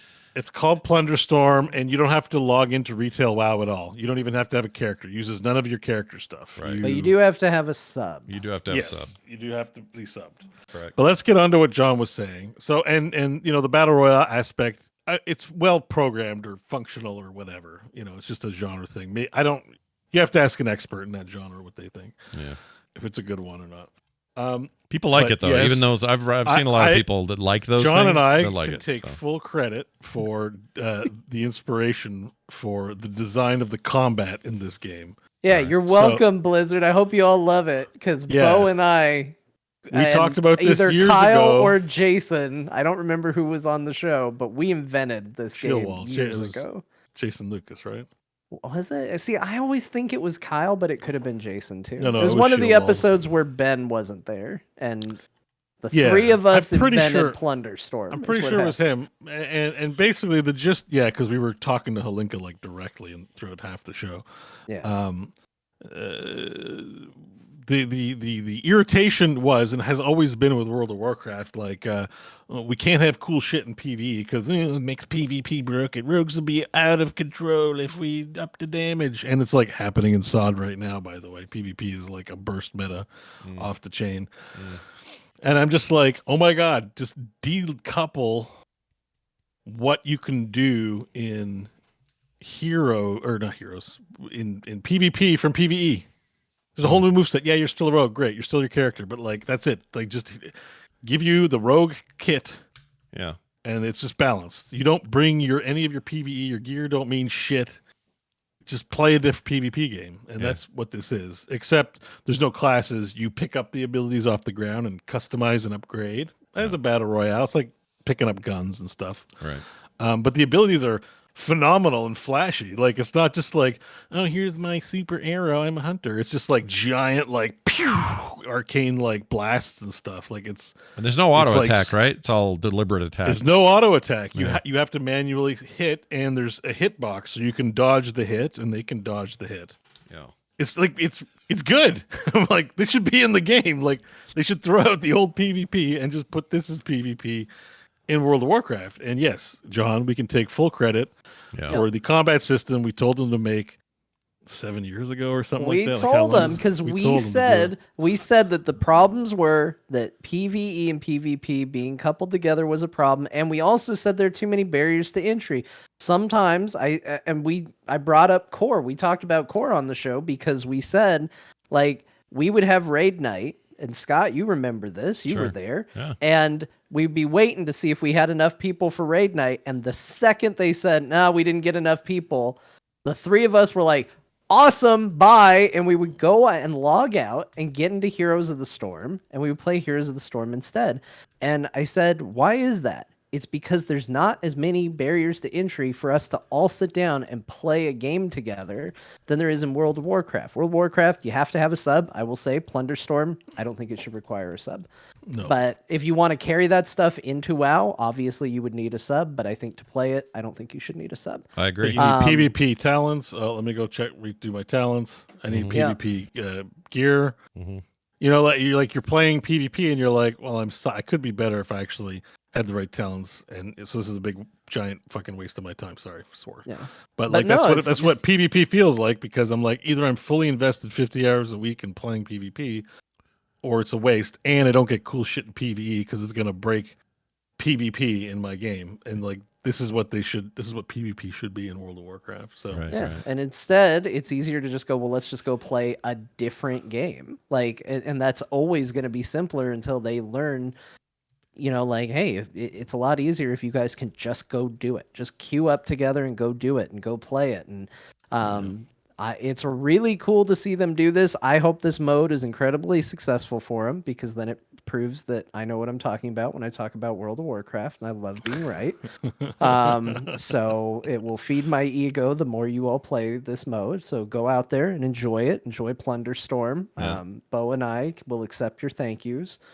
I think the combat's good. I've played it a bunch. I just don't like the battle royale part, because like you drop and you land and then someone takes the thing and you lose the match. Now you're waiting waiting here for a minute.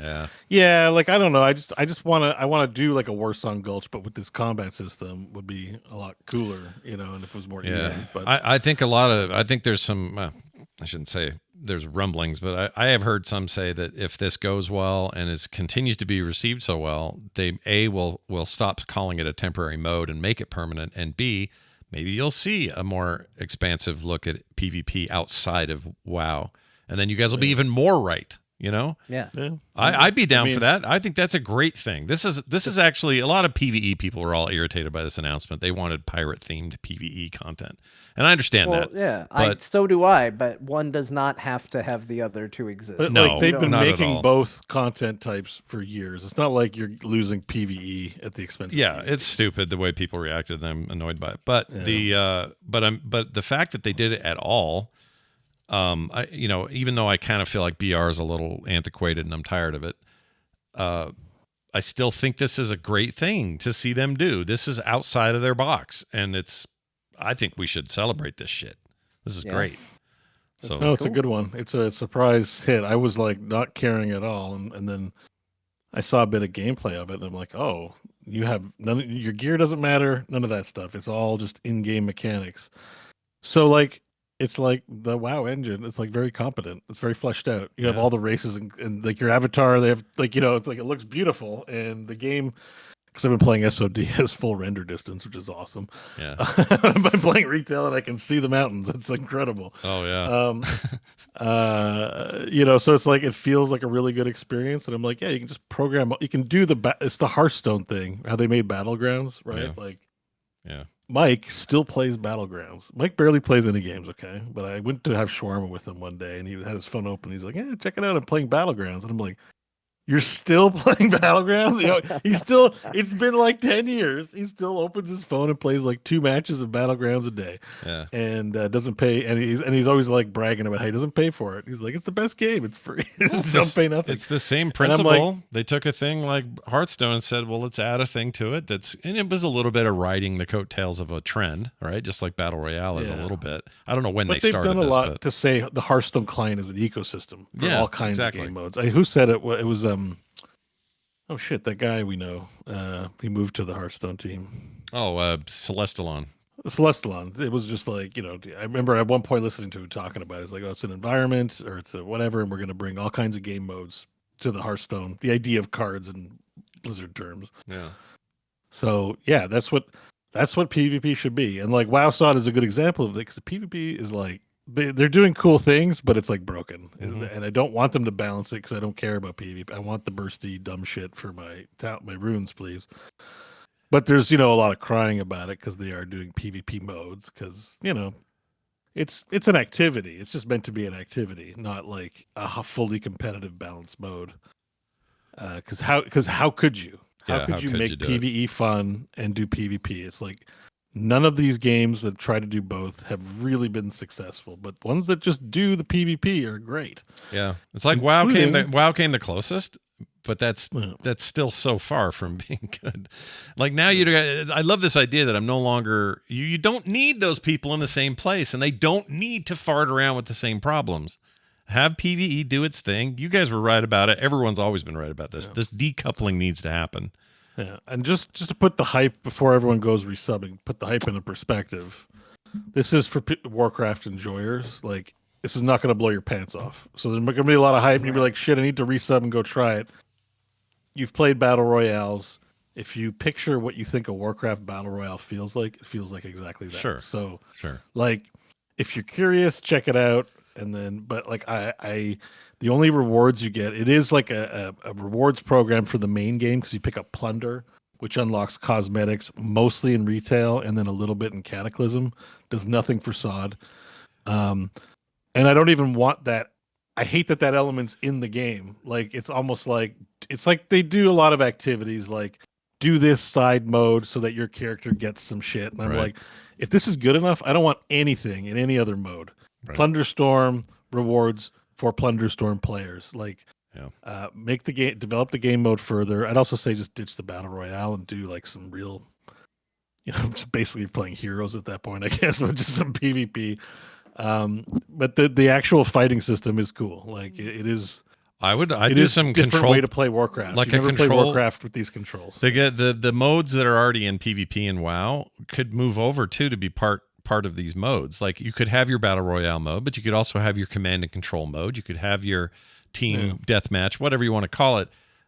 But have this as this separate little thing. This makes John right twice. First you did it on that show, and then on this show you've always said just make the game. John, they did it. They just made a game. I mean, it's using an engine and, Well, Yeah, that's true, but It's it not quite probably the got same. greenlit a lot easier because it's just like, oh, we're just going to reuse a bunch of assets and do this. Yeah. Right. The scope of this project is more achievable. But it's a than- step in that direction, right? Don't get me wrong, though. I love being right, though. Like, by all means, everybody keeps saying it. I think It doesn't happen every often. So when this unicorn gets found, we got all admire that- its horn. Yeah. Should we call the episode that? John loves being right. John loves being right. No, Every episode is that. 'cause All I don't want to episodes. hear about it. No, that's the show's tagline. That's just in the podcast when people look It's it only up. for people that made it this far in the show. Yeah, that's right. Yeah. Well, that's awesome. I want to go. I kind of want to check it out, but I don't know if I'll resub to check it out. No, I need to check it out. All the stuff you unlock in the main game is all pirate themed too, so that's also right up my alley. So this feels very for me. But I haven't checked it out. I was going to ask you, Bo, how good is the pirate part of it? Have they leaned into that aesthetic, or is it just sort of very surface? It's pirate like. It's meh. I mean, I like, think if you were wanting PvE pirate stuff in the game, like I don't feel like this scratches the itch worth getting upset about. Like the thing we've always wanted in WoW was like, what if you gave us our own pirate ship and we could actually like be Do on piracy. ship? Yeah. Like, So and it's it's still been a- like teased make it a so quadruple many A game? times. Yeah, make it a quadruple A game immediately by Yeah. adding ships. Yeah. Everybody knows how this works. Yeah.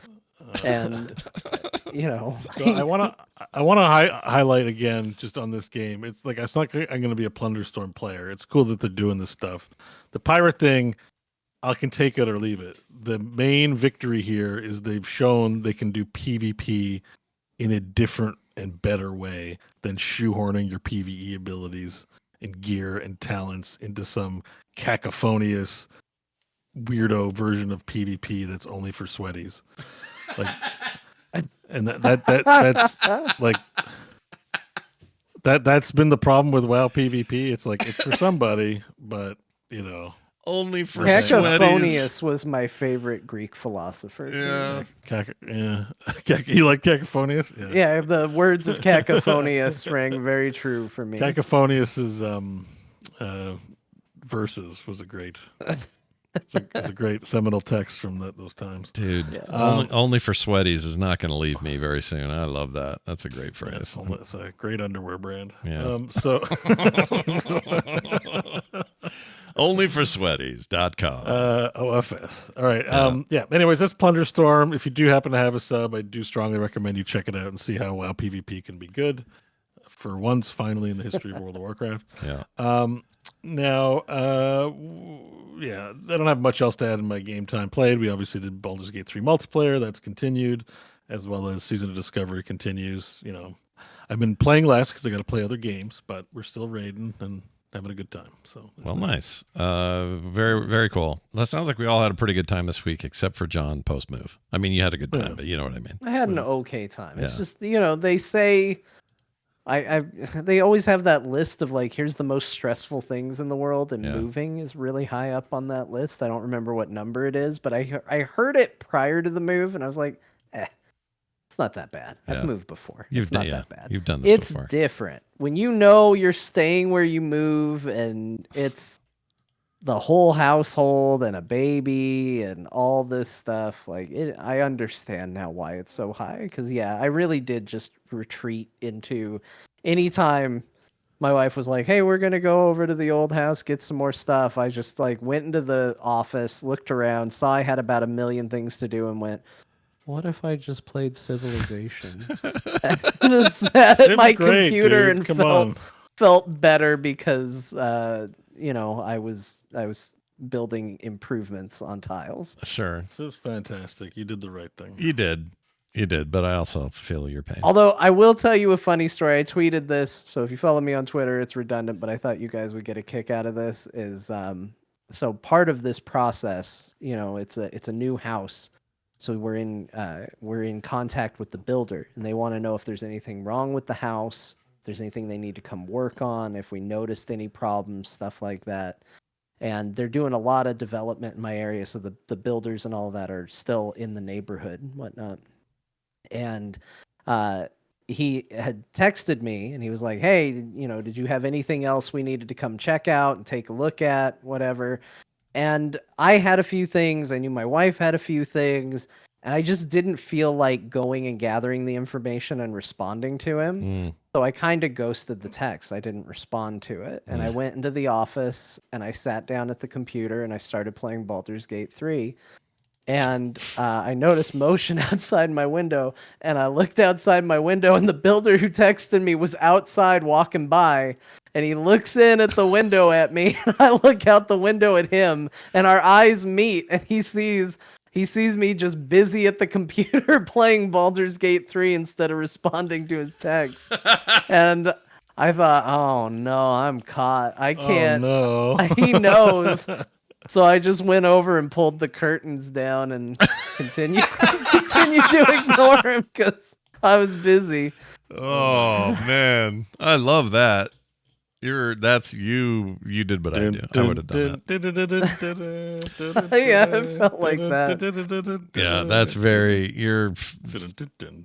you're now Larry David. Nice job. Yeah. All right, we're going to take a break. When we come back from the break, we will talk some more news. There's some other stuff that dropped. In fact, some Baldur's Gate stuff that I think is interesting, and Bo expanded on it here, which is nice. We're going to talk about all of that, some GDC things, some more. So stick around. We'll be right back. All right. That's right. Lots of time for that later. Oh, yeah. You'll swear like a sailor one day, and it'll all be okay. All right. Let me get back to where the audio was. Where is it? All right. We're back, everybody. Welcome back to the program. I'm going to get into some news that we didn't cover. Well, look at this.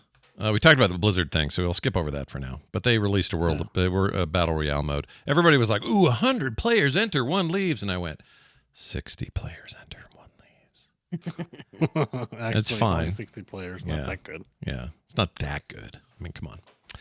Let's talk about some GDC stuff real quick. The Nvidia tech shown off with that Captain America, Black Panther, World War II action game. It looked crazy good. I didn't see this. The cut scenes, yeah. And I thought I had a link in here, and I didn't. I apologize. There's a whole YouTube thing up. It also featured former Naughty Dog writer, and now I forgot her name. Shoot. Lady who wrote Last of Us. What was her name? Jade Raymond, is that it? No, Bella Ramsey. No, it's what's her name? I think I know who you're talking about. You know who I mean. Holly something. Or no, maybe it's Martha. Yeah, it's Martha. Why did you say that name? Just kidding. I can't remember her name. Anyway, she got out on stage and was part of this, and that's where she had left Naughty Dog and went over there. Amy Hennig, that's it. There's a lot of cred. Got it. A lot of cred. Good job. A lot of cred with her. And anyway, they showed this scene on what looked like a bridge where we're in World War II times, and it's Steve Rogers, but it's not T'Challa. It's whoever would be Black Panther then. And they're having an argument on this thing, and they really showcased the Black Panther dude really emoting and pointing and getting angry, and they at one point paused the dialogue and zoomed up all real close to his face to show how detailed everything was. Like, it really did look next level. Like I wasn't getting a Uncanny Valley vibe. Uncanny Valley, yeah. No, it was really something really cool looking. However, all it did was reinforce in my head. My brain kept going, there's no way the gameplay matches up to this. Beep, boop, beep. Like, I just couldn't stop thinking about that. So that's just the cynical brain of mine, and that's fine. But the video looks good. I don't think there's anything wrong with that, or even just being skeptical. I mean, like, we all remember Star Wars 1313, isn't that what it was? Yeah. Which was one of the most impressive looking things. Mm-hmm. Never play that game. So I just sort of feel like, there's nothing wrong with getting excited, thinking about what could be, but these things definitely change, and some of them never see the light of day. So be wary. Yeah, be very wary. Oh, I found it. It's called 1943 Rise of Hydra. Is the name of the game, and it's nowhere near being complete, but it does look very impressive. If you were looking for the next showcase for whatever Unreal Engine 5 point whatever is, and that's what this was. This was GDC talk about the tech more than the game. So there wasn't a lot to show here, but it is very, very impressive. And I don't know, part of me was pretty blown away. Also the clothes, my gosh, the tech on the clothes now, like every little crease and seam moving the way it's supposed to. Like, it's hard not to be impressed with Unreal shit. I mean, I'm down for a good Captain America game. I don't know if we've really had a good Cap game. Oh, I'd argue we haven't, and I'd rather do it in World War II. You know, this. Yeah, and at the height of when his, like relevancy, where it's him versus machine guns. All he's got is a dinky shield, so you can make challenging mechanics out of that. Actually, even though you're a superhero, it still requires effort on the part of the player to overcome challenges. Like yeah, I like the setting anyway. I like the idea of it. Seems like this is good. Yeah, and these it's like shades of Assassin's Creed and Wolfenstein kind of. Yeah, and the faces just look great. And it appears to me that Captain America and Black Panther get played. You'd probably switch off if I had to guess. This is not Insomniac though. I don't know who this is doing this, but it's someone else. Yeah, doesn't Skydance New Media? Is that it? That's a horrible name. Marvel Games. Sweet. No, it's Marvel Games. Sweet, Marvel Games. Anyway, very impressive stuff, mostly from the facial department, and I find myself intrigued, but I need to know more. Okay, this Baldur's Gate thing. So Larian came out and said, no Baldur's Gate 4. We're not doing it. They also said, no Baldur's Gate 3 expansions. We're not doing it. No DLC, no expansion, no nothing. Sorry. We're busy working on the next thing. Bo, what else do we know? I'm mixed on how I feel about this. Oh. On one hand, I like Baldur's Gate 3 more than I like Divinity Original Sin 2. Personal preference. I know there's some people that feel very strongly the other way. I think one might be even on this very podcast. At least in terms of systems. But I believe you're going to get a better game when they're making the game they want to make instead of the game they feel like they have to make or feel obligated to make. Yeah. So I say let that team make the game they want to make, and if that is Divinity Original Sin 3 or whatever else, like let them do it. They certainly earned it. We're gonna see a better game if they're making what they want to make. But I really liked Baldur's Gate 3, and I would not have been sad to get a sequel or an expansion, even though that would have been, years and years away. Yeah. Well, as somebody who liked the systems a lot in Divinity Original Sin 2, I miss the cluster F of the one thing Baldur's Gate is sort of disappointing for me. It's not to everyone's taste. Of course not. It's just like accidentally making, cursed ice. You shoot ice, someone shoots fire, it turns into necrofire, then cursed ice. You're like, wow, what's going on? Like just the absolute chaos that happens in some of the combat in Divinity is very muted in Baldur's Gate, and I kind of miss it a little bit. So. Yeah, even though it's funny because you'd have to play Divinity to know this, but a lot of people see the combat and some of the possibilities of combat in BG3 as chaotic and crazy, but it's nothing compared to the shit you could pull off in the other one. It's very different. The combats are more consequential. Yeah, like who dies, who lives matters a lot more. Like it's a great game. Like it's just two good flavors of drinks. But like sometimes I'm just like I just there's some comedy involved when you like accidentally lightning water and all of a sudden half your team has lost their health and you gotta figure out how to get out of the situation. It's fun. Yeah. I mean, as much as I tell myself I don't like that chaos. I don't like it feels almost Fortnite-esque, like, oh, I did one move and all of a sudden the entire screen is particle effects. It's the equivalent of like shooting somebody and a fort appears. Right. So I don't like the chaos, or I tell myself I don't like the chaos, but if you told me, John, pick your favorite moments from Divinity Original Sin 2, like one of the ones that immediately comes to mind is when our group, we had to do this. It was a stage that had a lot of verticality. Like it was this big multi-level platform, and we lit the entire thing on fire accidentally. Oh, that's there were maybe the oil three fight, places. right? Yeah, there were maybe the oil like elementals. 3 places you could stand, and we were just desperately trying to stand on those places while the whole thing burned around us. And that was so funny and so fun and so memorable. So it does create those moments, and I think that is lost in exchange for more readable, like less crazy combat. I think I prefer that, but it's not like I didn't like Divinity Original Sin. I loved that game. So Yeah. whatever they want to do, I'm good with. That was the game that gave us hope in what they were doing with Baldur's Gate anyway, Yeah. They're like, those guys, what? No way, they're making it. Like they earned that position, and now they've earned all the trust. So whatever they do next, I'm into. There was a part of me that just really secretly would really like a little different setting, like a science fiction vibe or something. It sounds like that's probably not going to happen though. They're probably doing that's doubtful. Like, I'm pretty sure. So it's funny that this came up as news because I'm pretty sure they said this 6 months ago. There's no DLC for Baldur's Gate 3.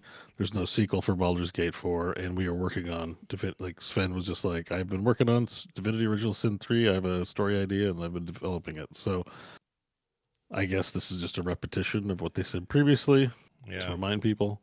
Yeah. But I felt like this wasn't news, so I'm just sitting here waiting for Divinity. I already expected that to be the next game. Yeah. But yeah. No idea on timing. I want them to make the There Will Be Dungeons game, but Yeah, they just aren't taking your calls, so we'll see how we can keep bugging them. It's like come on, you guys can work on 2 games at the same time, right? Let's get Halson into play, Nash Magard. Sven also did some scorched earth. He said the following quote, talking about big game publishers out there. He says, "Greed has been effing this whole thing up for so long since I've started. I've been fighting publishers my entire life, and I keep on seeing the same mistakes over and over and over." He likes to say words multiple times.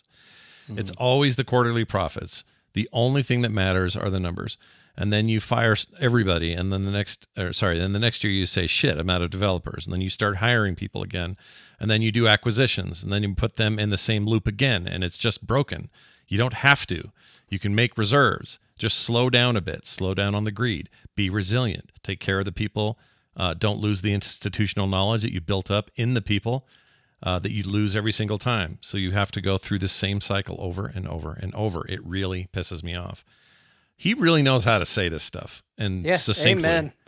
Like that, I can't. There's nothing wrong with that. Award. Yeah, no lies detected, all truth in this. That's an amazing statement. Everybody should put that on their T-shirt. It's just too long, Like that's it, right there. You did it. That solved it. And I always forget about that phrase. Institutional knowledge is so valuable, and when you fire 1,900 people, you're throwing institutional knowledge. Institutional knowledge isn't just like we all know a thing. It's something that takes time, and it builds up over time, and it's people and relationships that build institutional knowledge so that you have, I always think of the Peggle makers that EA bought. What were they called? The Bejeweled people? PopCap. Yeah. What an amazing little team. They just put out hit after hit. They were never bad. Every game they ever made, Plants vs. Zombies, still just what a classic. Like, they just killed it. They get bought. Half the people are moved somewhere else. The other half leave. All that institutional knowledge, all of that stuff that made them what they were, scattered to the wind. And they're nothing now.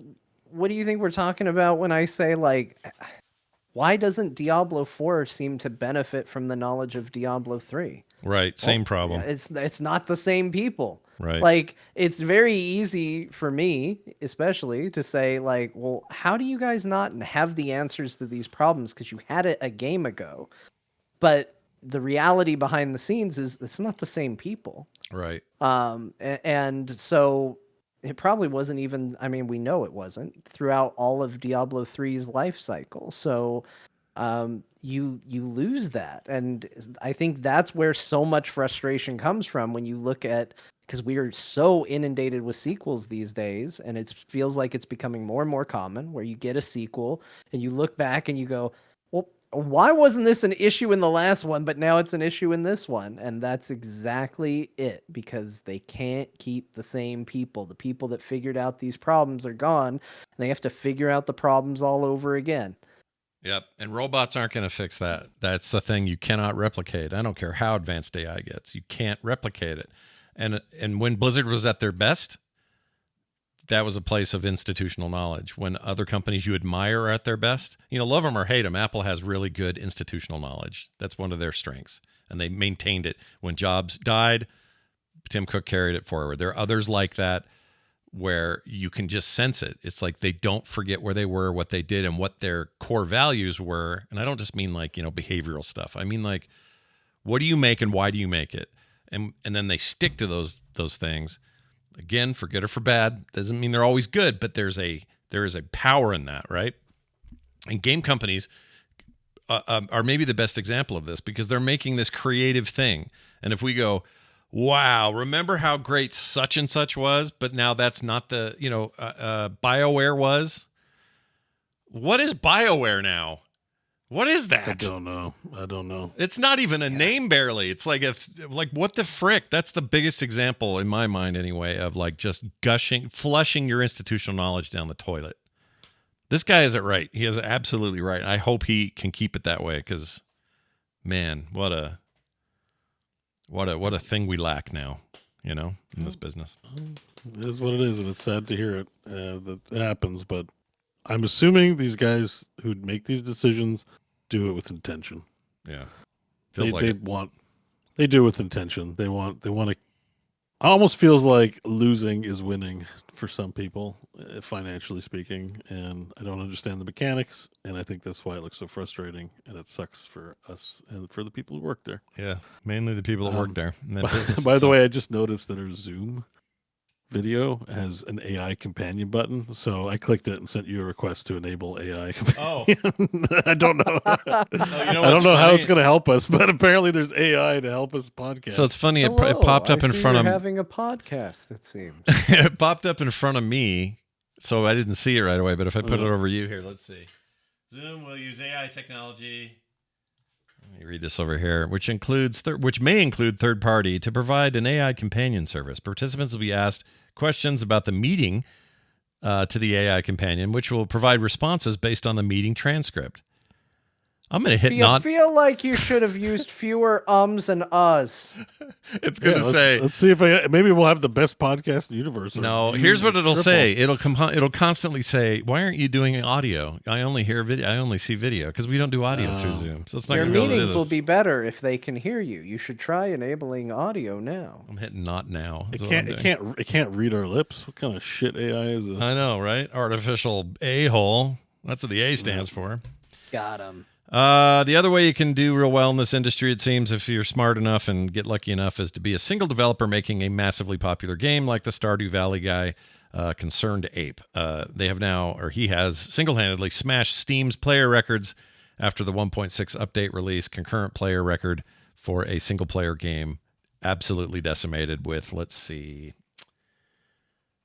Steam concurrent player count of 147,612 people after that update. That's a huge What did this deal. update do? The only thing I saw was drinking drink mayonnaise. mayonnaise. That was the only update I saw, so then I see this news story and I get very confused. I was like, man, there were a lot of people that wanted to drink some mayonnaise. Yeah. Well, what more did you need to hear to check out the new update? Like, here's a short list: big chest, double the size of your regular chest. Say no more. You had me at big chest. Big chest. All right, Yeah. I'm in. I'll log in and see it. Dehydrator does fruit and mushroom stuff. Let's see, bait maker. You can make your own bait. You can be baiting all the time. Heavy furnace, fish smoker. Text. These all sound like names of friends of you'd have in your gang. Hey, fish smoker, tell Heavy Furnace and Bait Maker to get over here. Let's see, a new anvil, a mini forge, statue of blessings, grants random blessings every day. It's just a bunch of stuff. There's a ton. Whole list of things. So just a big update. All right. Yeah. So that's great. Yeah. One guy making a game, making bank. I mean, that good dude never has to do anything ever again, but he still makes updates to his game. I like this. Raisins, which have a special use. What? Does it say what the use is? To help that mayonnaise drink go down smoother. Yep. Gross. Raisins. So gross. Let's see. Margot Robbie, Barbie there. She wants to make a movie based on The Sims, and apparently this is happening and been greenlit. She's also working. I read somewhere the producer on this was, or she's co-producing with somebody made something cool. Who was it? It was okay. So this is her production company, Lucky Chap. Roy Lee and Mira Yoon of Vertigo Entertainment. Blah blah blah. Let's see. I can't find the other person. But anyway, they're going to make a Sims movie. How do you feel about that? You know, if they make this, I'll be pissed if they make a scene about a guy dying because he can't get to his bathroom because he blocked the bathroom door. Because then I think that's essential. If you're not going to put that in the movie, you're not making a Sims movie. Yeah, like what's you even need the point? somebody. It needs to be a murder mystery. Yeah, and is somebody swimming, going for a late night swim, and all of a sudden the ladder to get out of the pool is gone, and for whatever reason, inexplicable, they can't climb out of the pool, and they just keep swimming laps until they drown. And then somebody gets trapped in a room that has nothing but a fireplace and like papers strewn about in front of it. Yeah, like it's a horror movie. Yeah, what's even the point, right? Yeah, fighting against fate, a vindictive person sitting behind the scenes. What if, let's see, I'm trying to find some Simlish here. What if the whole movie's spoken like this? Is this Simlish? Oh, blah, blah, blah, blah, blah, blah, blah, blah, blah. Flan and flan, flan and flan and flow. Why won't this play? Here we go. Oh my gosh, this guy's doing... This is not... What did you look up? Okay. ASMR Simlish? So this What says is Simlish. I was just looked up Simlish, and it came up with this video called Simlish and Gibberish, Unintelligible Speech Using Binaural ASMR. Ooh. I knew it. I knew that was some sounds ASMR shit happening right there. That is... You should see this guy. You gotta look at this guy. Hold on, I'll bring it up. You guys will see in a second. That is awesome. He's the ASMR guy. I'm used to pretty ladies doing this, but it's fine. You give me a guy who looks like George Costanza mixed with I don't know. It moved, Jerry. Be like, it moved, Jerry. It moved. All right, there's that. What else? Oh my gosh. I know, right? It's nothing like you expect. Man, there's an intensity to that man. Let's see.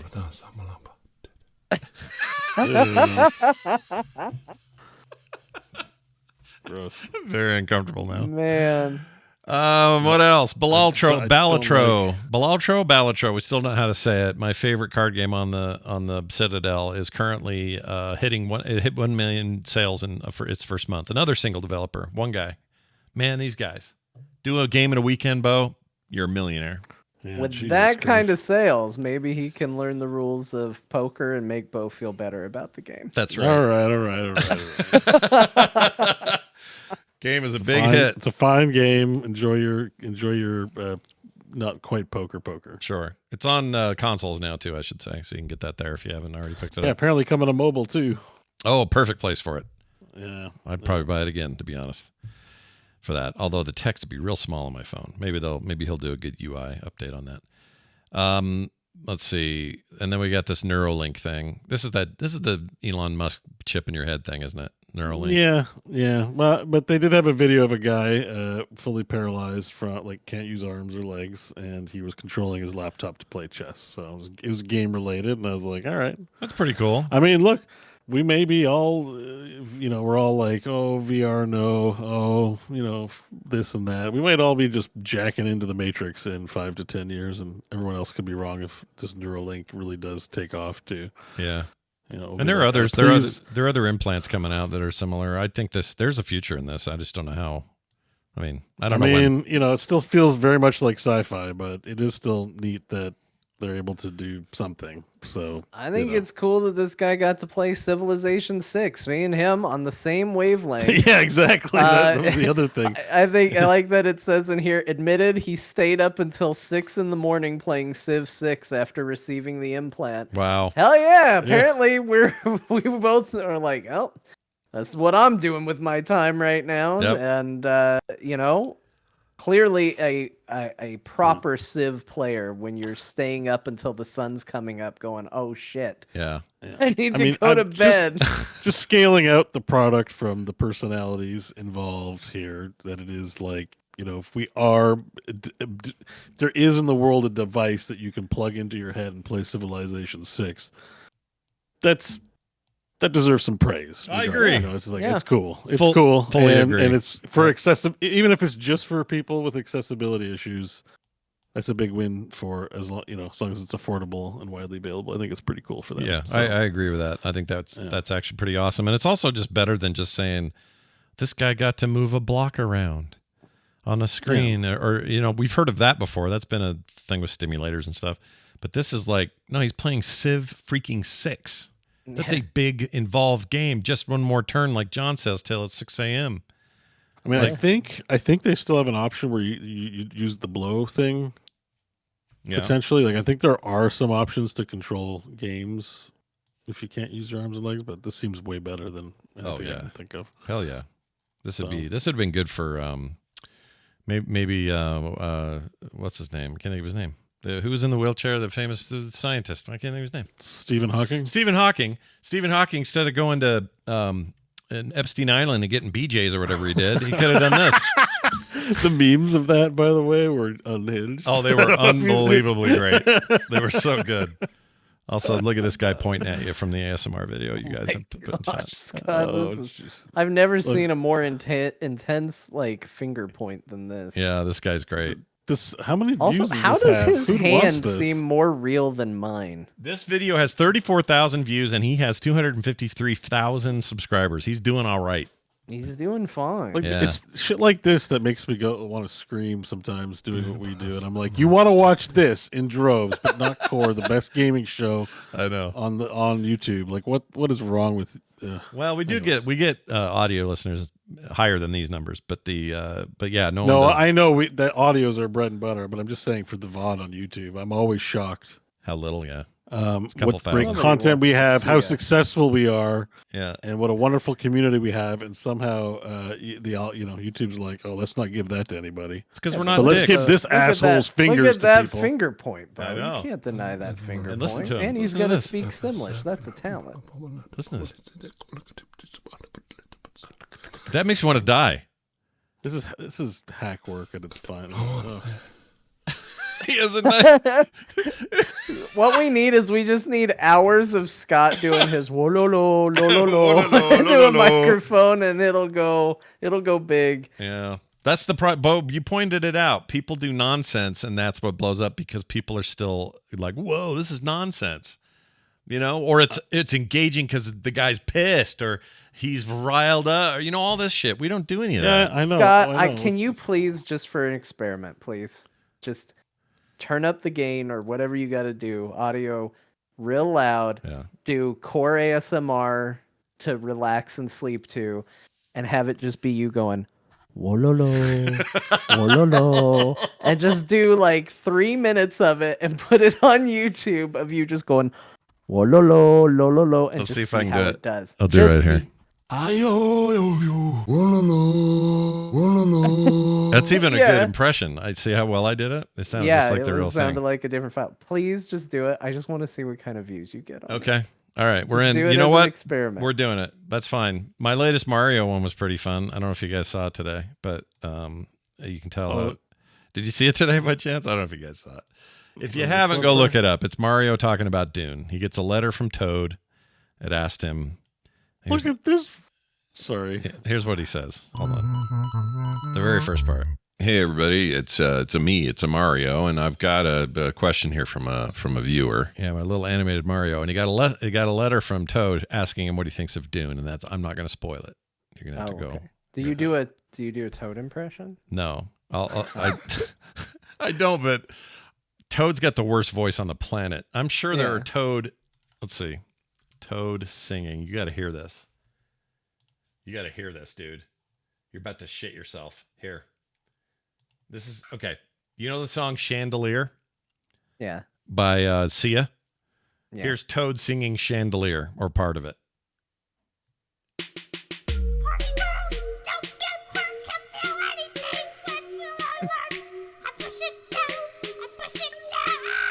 It makes me want to die. I want to die. Awful. I want to die when I hear that. Dude, do you see this guy? See this guy's like thumbnails? Like this guy should be chased off the internet. Look at this ASMR sleep. He looks like a serial killer about to kill you. You see? And look at Amish comedian ASMR. You won't believe it. I'm like, what? What? Like, I got to play some of that. This is that same guy, right? Yeah. Just look at this guy's thumbnails and video ideas, and I'm like, what's he say? This is. This is what this guy does. He's like, I got to do my ASMR video this week and put an unhinged photo and weird idea. Listen to this. You may not know that's how they do it, but you're learning something. Right? Pay attention. Oh my gosh, dude.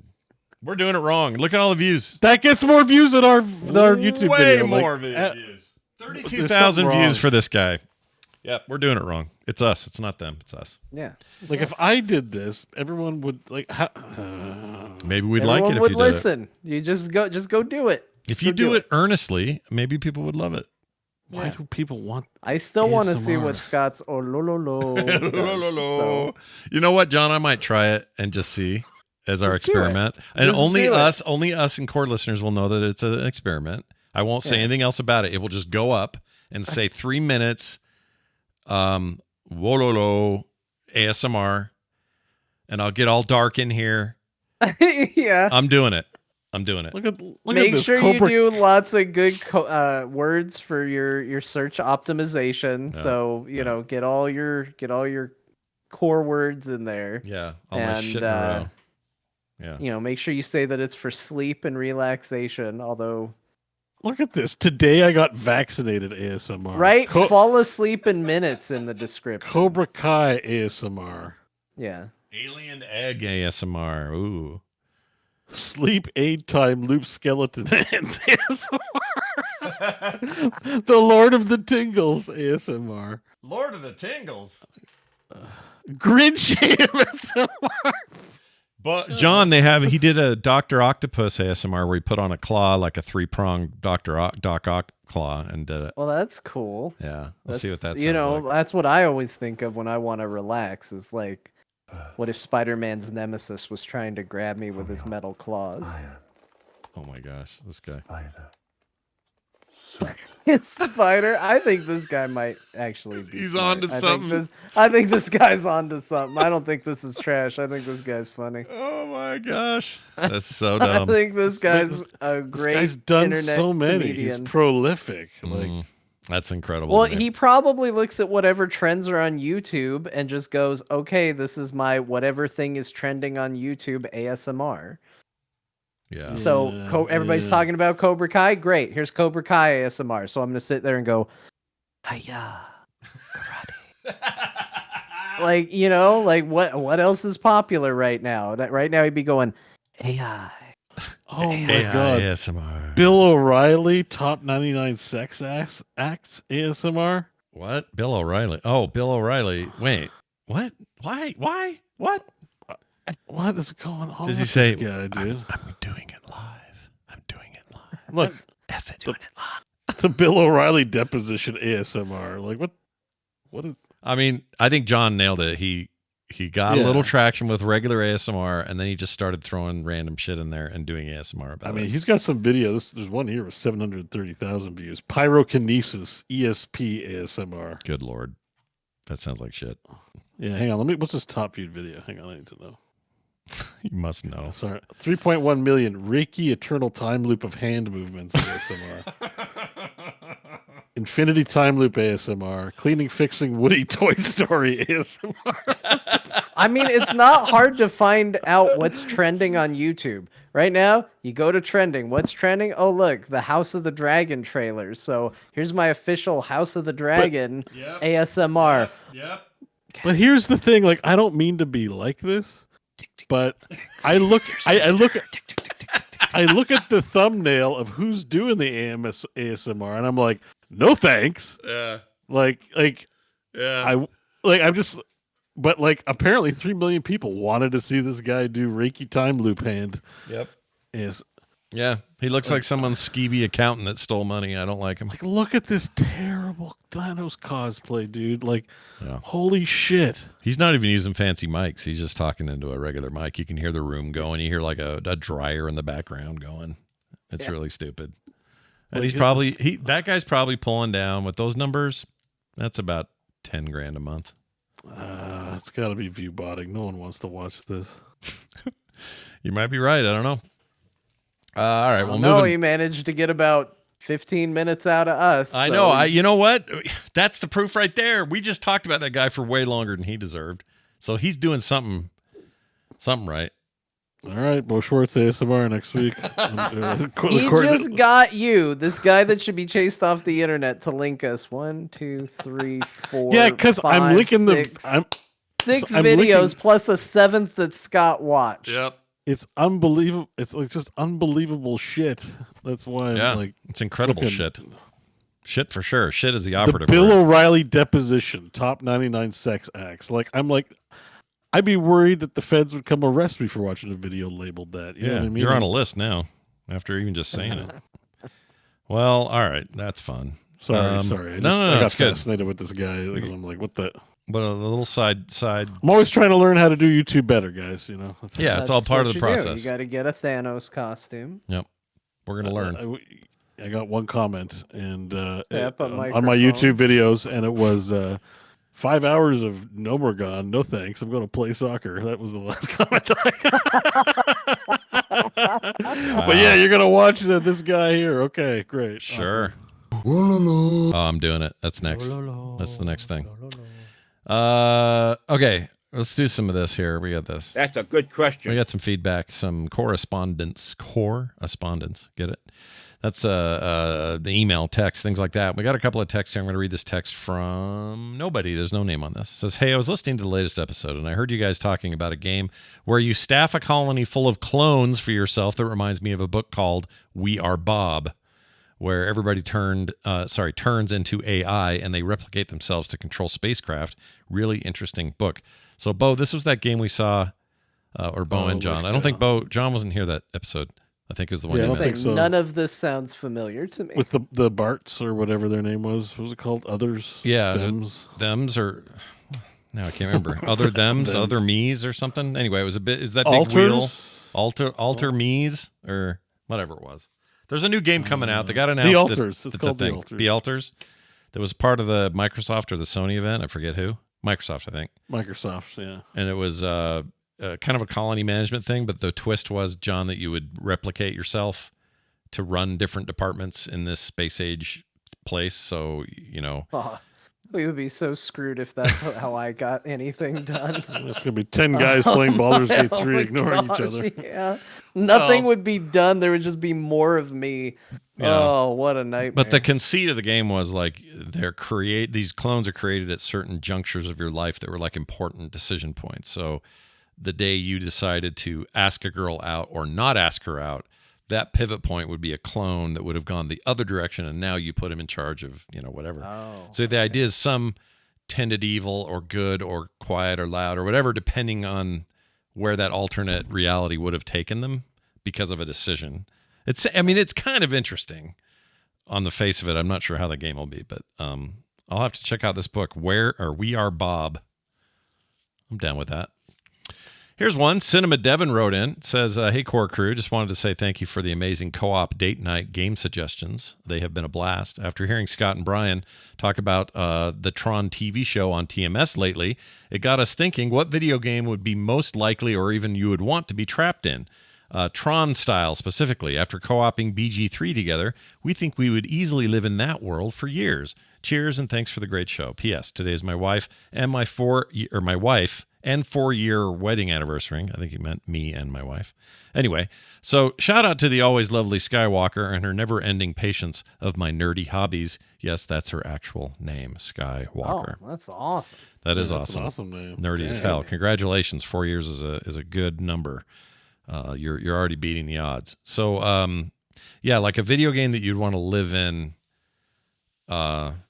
like I would like to live in Tron. Definitely not Baldur's Gate 3. Oh my God. Well, I don't know. Like, that always brings up the conceit, right? Of like, am I just me in that world? Because, like, yeah, anything dangerous is going to be bad because I can't do anything. I'm just like, my reaction to stress is to play Baldur's Gate. Now I live there. Yeah. I'm not going to be able to do anything. Right. But I think also part of that conceit is like, if you're in that world, then you have, like, maybe you have magic powers if you're in Baldur's Gate. Maybe you can do cool things because you're in that world. Like, if I'm in the Star Wars world, Sound like such an old man saying, if I'm in the world of Star Wars. if I'm in a Star Wars, maybe I have the Force, you know? I don't have that in real life, but if I'm in that universe, maybe I do. Or maybe I show up thinking I'll get it and I don't have any powers. And they're like, can you fly a ship? I'm like, no, I'm 40 years old and in this universe, I don't have the patience to learn a trade. Yeah. But nothing says I you don't have know. to go on that adventure in BG3. You could just exist in there and be a magic guy that stays by himself. Although, like, I probably would pick a place with plumbing. So Baldur's Gate, maybe. Baldur's Gate doesn't have plumbing, do they? Yeah. Well, no, that's what I'm it's saying. medieval Is times. like You I throw your wouldn't- shit out the window. And it goes, I don't runs know down if the I road. would pick it because Okay. of that. And prestidigitation doesn't exist in Baldur's Gate 3, which is a real convenience. Yeah. That it lacks. Yeah, that's where you have to say though, but it's part of a greater fantasy world, so you could live in Forgotten Realms. Yeah. But it's not a great place to live. There's the whole kingdom of liches that make everyone their undead army slaves and stuff. It seems like a bad time. Yeah. I think we have running water. I think we want. I want to live in Like a Dragon. Just send me to Japan. Okay. You want to be? You know what? I'll The be Like a Kamurocho. Dragon universe would be pretty good. Like, even the bad guys are kind of good. Like, there's just a nice earnestness to everybody in that game. Like, yeah, you're going to run into some, like, adult men dressed as babies, but honestly, like, they're some of the most reasonable people when you get to know them. I think that can happen now. Yeah, Could it? I don't know. I don't get out very much. I mean, I don't know either. I don't have first-hand experience, but I think we can.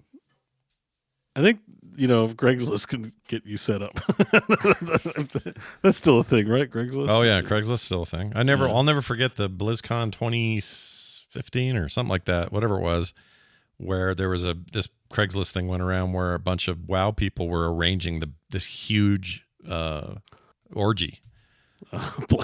Plunderstorm before It was basically the Plunderstorm beta. The was just a giant orgy. 60 people come. Never mind, I'm not going there. But anyway, I mean, that's the goal, right? I think you did. I think I did already. If it's a success, that'll be the case. That's for sure. But we knew someone who went, and they went out of curiosity and didn't stay. I can't remember who it was, or at least they went claimed out of curiosity.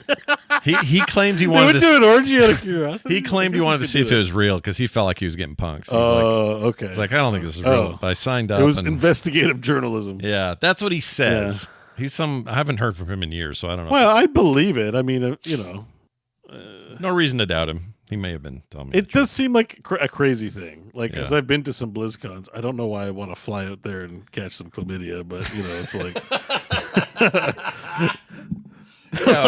You wouldn't want to. You wouldn't. I'd want to do it around people I trust, not random strangers across the globe. You know what I mean? It just seems weird. Yeah, I wouldn't either. I don't know. That's so not me. I'm already not like a party guy, generally speaking.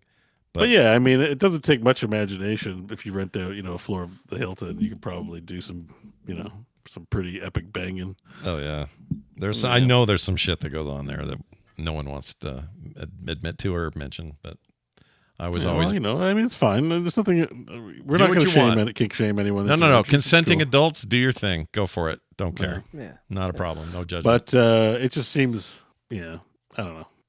I'd probably live in the Final Fantasy 14 universe. I think that's the point of all of this. All right. I think just to bring it full circle, that seems all right. Everybody in there is pretty. Again, it's got the reasonableness of like a Yakuza, where like a rousing speech can really get the power of friendship. What about conquers Mario? all. Isn't Mario more lovely than Square Enix World? No, I already kind of feel like I live there, so I already kind of know I like it. I feel like I've tried it for years now, and I'm like, yeah, this feels nice. I have a home there, so it's fine. I think I'd probably go with like Ori in the Blind Forest, but I don't want any of the adventure and kill myself stuff. I want like a nice cabin somewhere in that beautiful forest, Yeah, you like just that. want to live someplace nice. Yeah, that place is gorgeous, so I could live there. But also, I do want modern conveniences. That isn't going to happen in any of these scenarios. He did say it was Tron style, so it's not like we're trying to. Maybe we're being too literal about the real world. Like, if it was this electronic digital matrixy place. Oh, you just go in, you have a good time, and then you get out, and you like get to do cool stuff while you're like there. it's not. You're not in the actual world as if it was real. You're in the video game world. You've left your Yeah. body behind. You're now fully digital, and you're in you get only the good fun aspects and not the Yeah. dirty orgies. I feel like a of Star reality. Wars game would be good. I really would like to have a lightsaber. I feel like I have a lot of uses for it, and I just Should I hold out any hope for that Ubisoft Star Wars open world game coming out this year, or should I be? which one? It's what's it called? Their open world one. Is that the Outlaws game, No. or is that a different one? I don't know. It's a lady and a droid. What's that called? It's Outlaws. I think that's Yeah, Outlaws. I think that's Outlaws. Okay. I don't know. That got Like you canceled? said at the beginning of the show, like It's hard. Outlaws is like Ubisoft is all over the place. So who knows what Outlaws is going to be? Like Yeah. it could be amazing Yeah. because sometimes Ubisoft makes amazing games. Yeah. It could be garbage because they also make garbage. I have no idea. Ubisoft doesn't mean anything to me. It used to when they mean put something to something me. out. It doesn't anymore. It means something. It means I don't know now. It means I have to wait and hear or whatever. It's not Outlaw, chat says. What's it called then? It's called. I think that Outlaw game comes out soon, but I didn't know if that was Ubisoft or not. Is it next year they're saying? I thought it was 2024. Anyway, let's see. Ubisoft Star Wars game. It's called Star Wars Outlaws is an Ubisoft That's game. it. That's the game. Yeah, that's it. It's Outlaws. Oh, initial release date 2024. That's this year. Just 2024. There's no. Oh, there's no date. No. We're not. Sometime in 2024 is when it is set to release. 2024, far away. I mean, In it a took them. world It took where them. It's 2024. A game will come out. It took them like 12 years to get Skull and Bones out, but this is more pressure because you got it. You got Disney, and they don't like waiting. So my guess is this maybe this year, and if it is, I don't know. I just want it to be good. Okay, that's all. I want it to be good. I like open world games, and I also think they don't get enough credit for innovating in that way, even inventing it in some ways, like years and years and years ago. Things like the original Far Cry, or Far Cry 2 specifically, or the first Assassin's Creed. I mean, these are big deals. They're just so weird now. I don't know what to make of them now.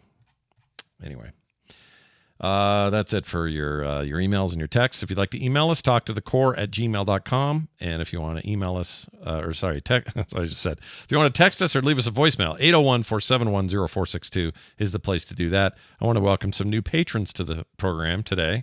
We got some new ones this week, and this is fantastic. Benjamin Johns, Cody C. Brown, Norfolk and Chance. I assume that's two people on one account. Jordan. Or one band. Or it could be one band. That's a good point. Jordan and also Michael Furlong. Is that the brother of John Connor? I think of Edward Furlong, I believe so. Yes. American History X version of. John Connor's brother. Lesser known because he didn't lead a resistance against the machine uprising. Or become a total Hollywood burnout and do a lot of drugs. That either. This is the. Congratulations, Michael. You didn't do it. Apologies. Anyway, but you supported Core, and that's a much better goal. Oh, I agree. They get these special host episodes. You get video game artwork in the mail. You get no commercials ever. You get just so many reasons to do it, and no reasons not to. Go check it out today at patreon.com/core show today. Everything else is at frogpants.com/core. And that's going to do it for today's show. However, because her internet is good, we hand the microphone to Grandma and let her tell everybody what we played today in case you forgot. Grandma's back. That's right, I'm back, so I can tell you what games they talked about today. And let me tell you, there were some. Okay. Bo and Scott both played Ravenwatch. That's the game that they said it was a lot like Heroes of the Storm. So when you heard that talk, it was Ravenwatch. Scott played Lightyear Frontier and Enslaved Odyssey to the West. Yeah. He also played Need for Speed Hot Pursuit. He really didn't talk about either of those, but if him not talking about it except the title was interesting to you, talked about them. then there you go. He also mentioned like 100 EA games. So if you thought this episode was sponsored by EA, you can blame Scott. John played Civilization 6. And he played Baldur's Gate 3. Yeah. Because nothing's coming out, apparently. He had to play those. Bo finally got back to Like a Dragon Infinite Wealth. He played with his beavers in Timberborn. He played Plunderstorm, which is actually World of Warcraft, but it's a game within a game. Yeah. Within a game. Within a game, yeah. All 40. And he also played Season of Discovery. He also played Baldur's Gate 3. He's been doing that, but John said it like it was a new thing for the show. Yeah. Grandma only played 3 hours at a time every Sunday, basically. Yeah, that's true. With a bunch of old people like you. Complain all the time. Yeah. I see you go on. Whenever you stream, I see that start, and I go, oh, I should go in there. And then I get, my weekends suck. My weekends are busy. Wait, no, say it. Then you get bored. I get busy. No, the other B word. I always check to see how far they are in the campaign, and I'm always genuinely shocked at how not far into the campaign. We've been playing for 6 months, and we're still like about midway through Act 2 content. But we play 3 hours at a time. We get like one combat done. Like, there's not much to talk about. Yeah, and it's fun. And it's freaking corn. Yeah, and that's why people watch. It's so dysfunctional. Yeah. Like, whatever it is we got going on is so incredibly dysfunctional. Like, everyone goes in an opposite direction. No one agrees on anything. They bicker constantly. I see why Scott stopped playing Divinity with us. I did, dude. There was a reason. Yeah. And it wasn't you. I'll say that. Okay. Yeah. It wasn't you that I quit. Yeah. Anyway, I know it's definitely. And what's funny is I love those guys. That's what's funny is that it's not about them. It's about how they play games. That's it. Yeah. No, I know what you mean. Yeah. Well, it's a good time. Check it out though. That's why we're the pros. Yep. That's right. The pros that you knows. That's going to do it for today. Thank you all for listening. We're really happy you all came today. I suggest you all go play that new Capcom game. Until next week when we'll see you again right here on Core.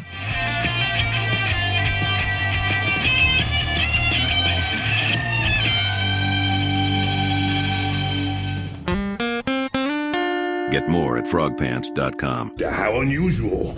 I certainly don't know anything about that. The voice acting in that Enslaved game is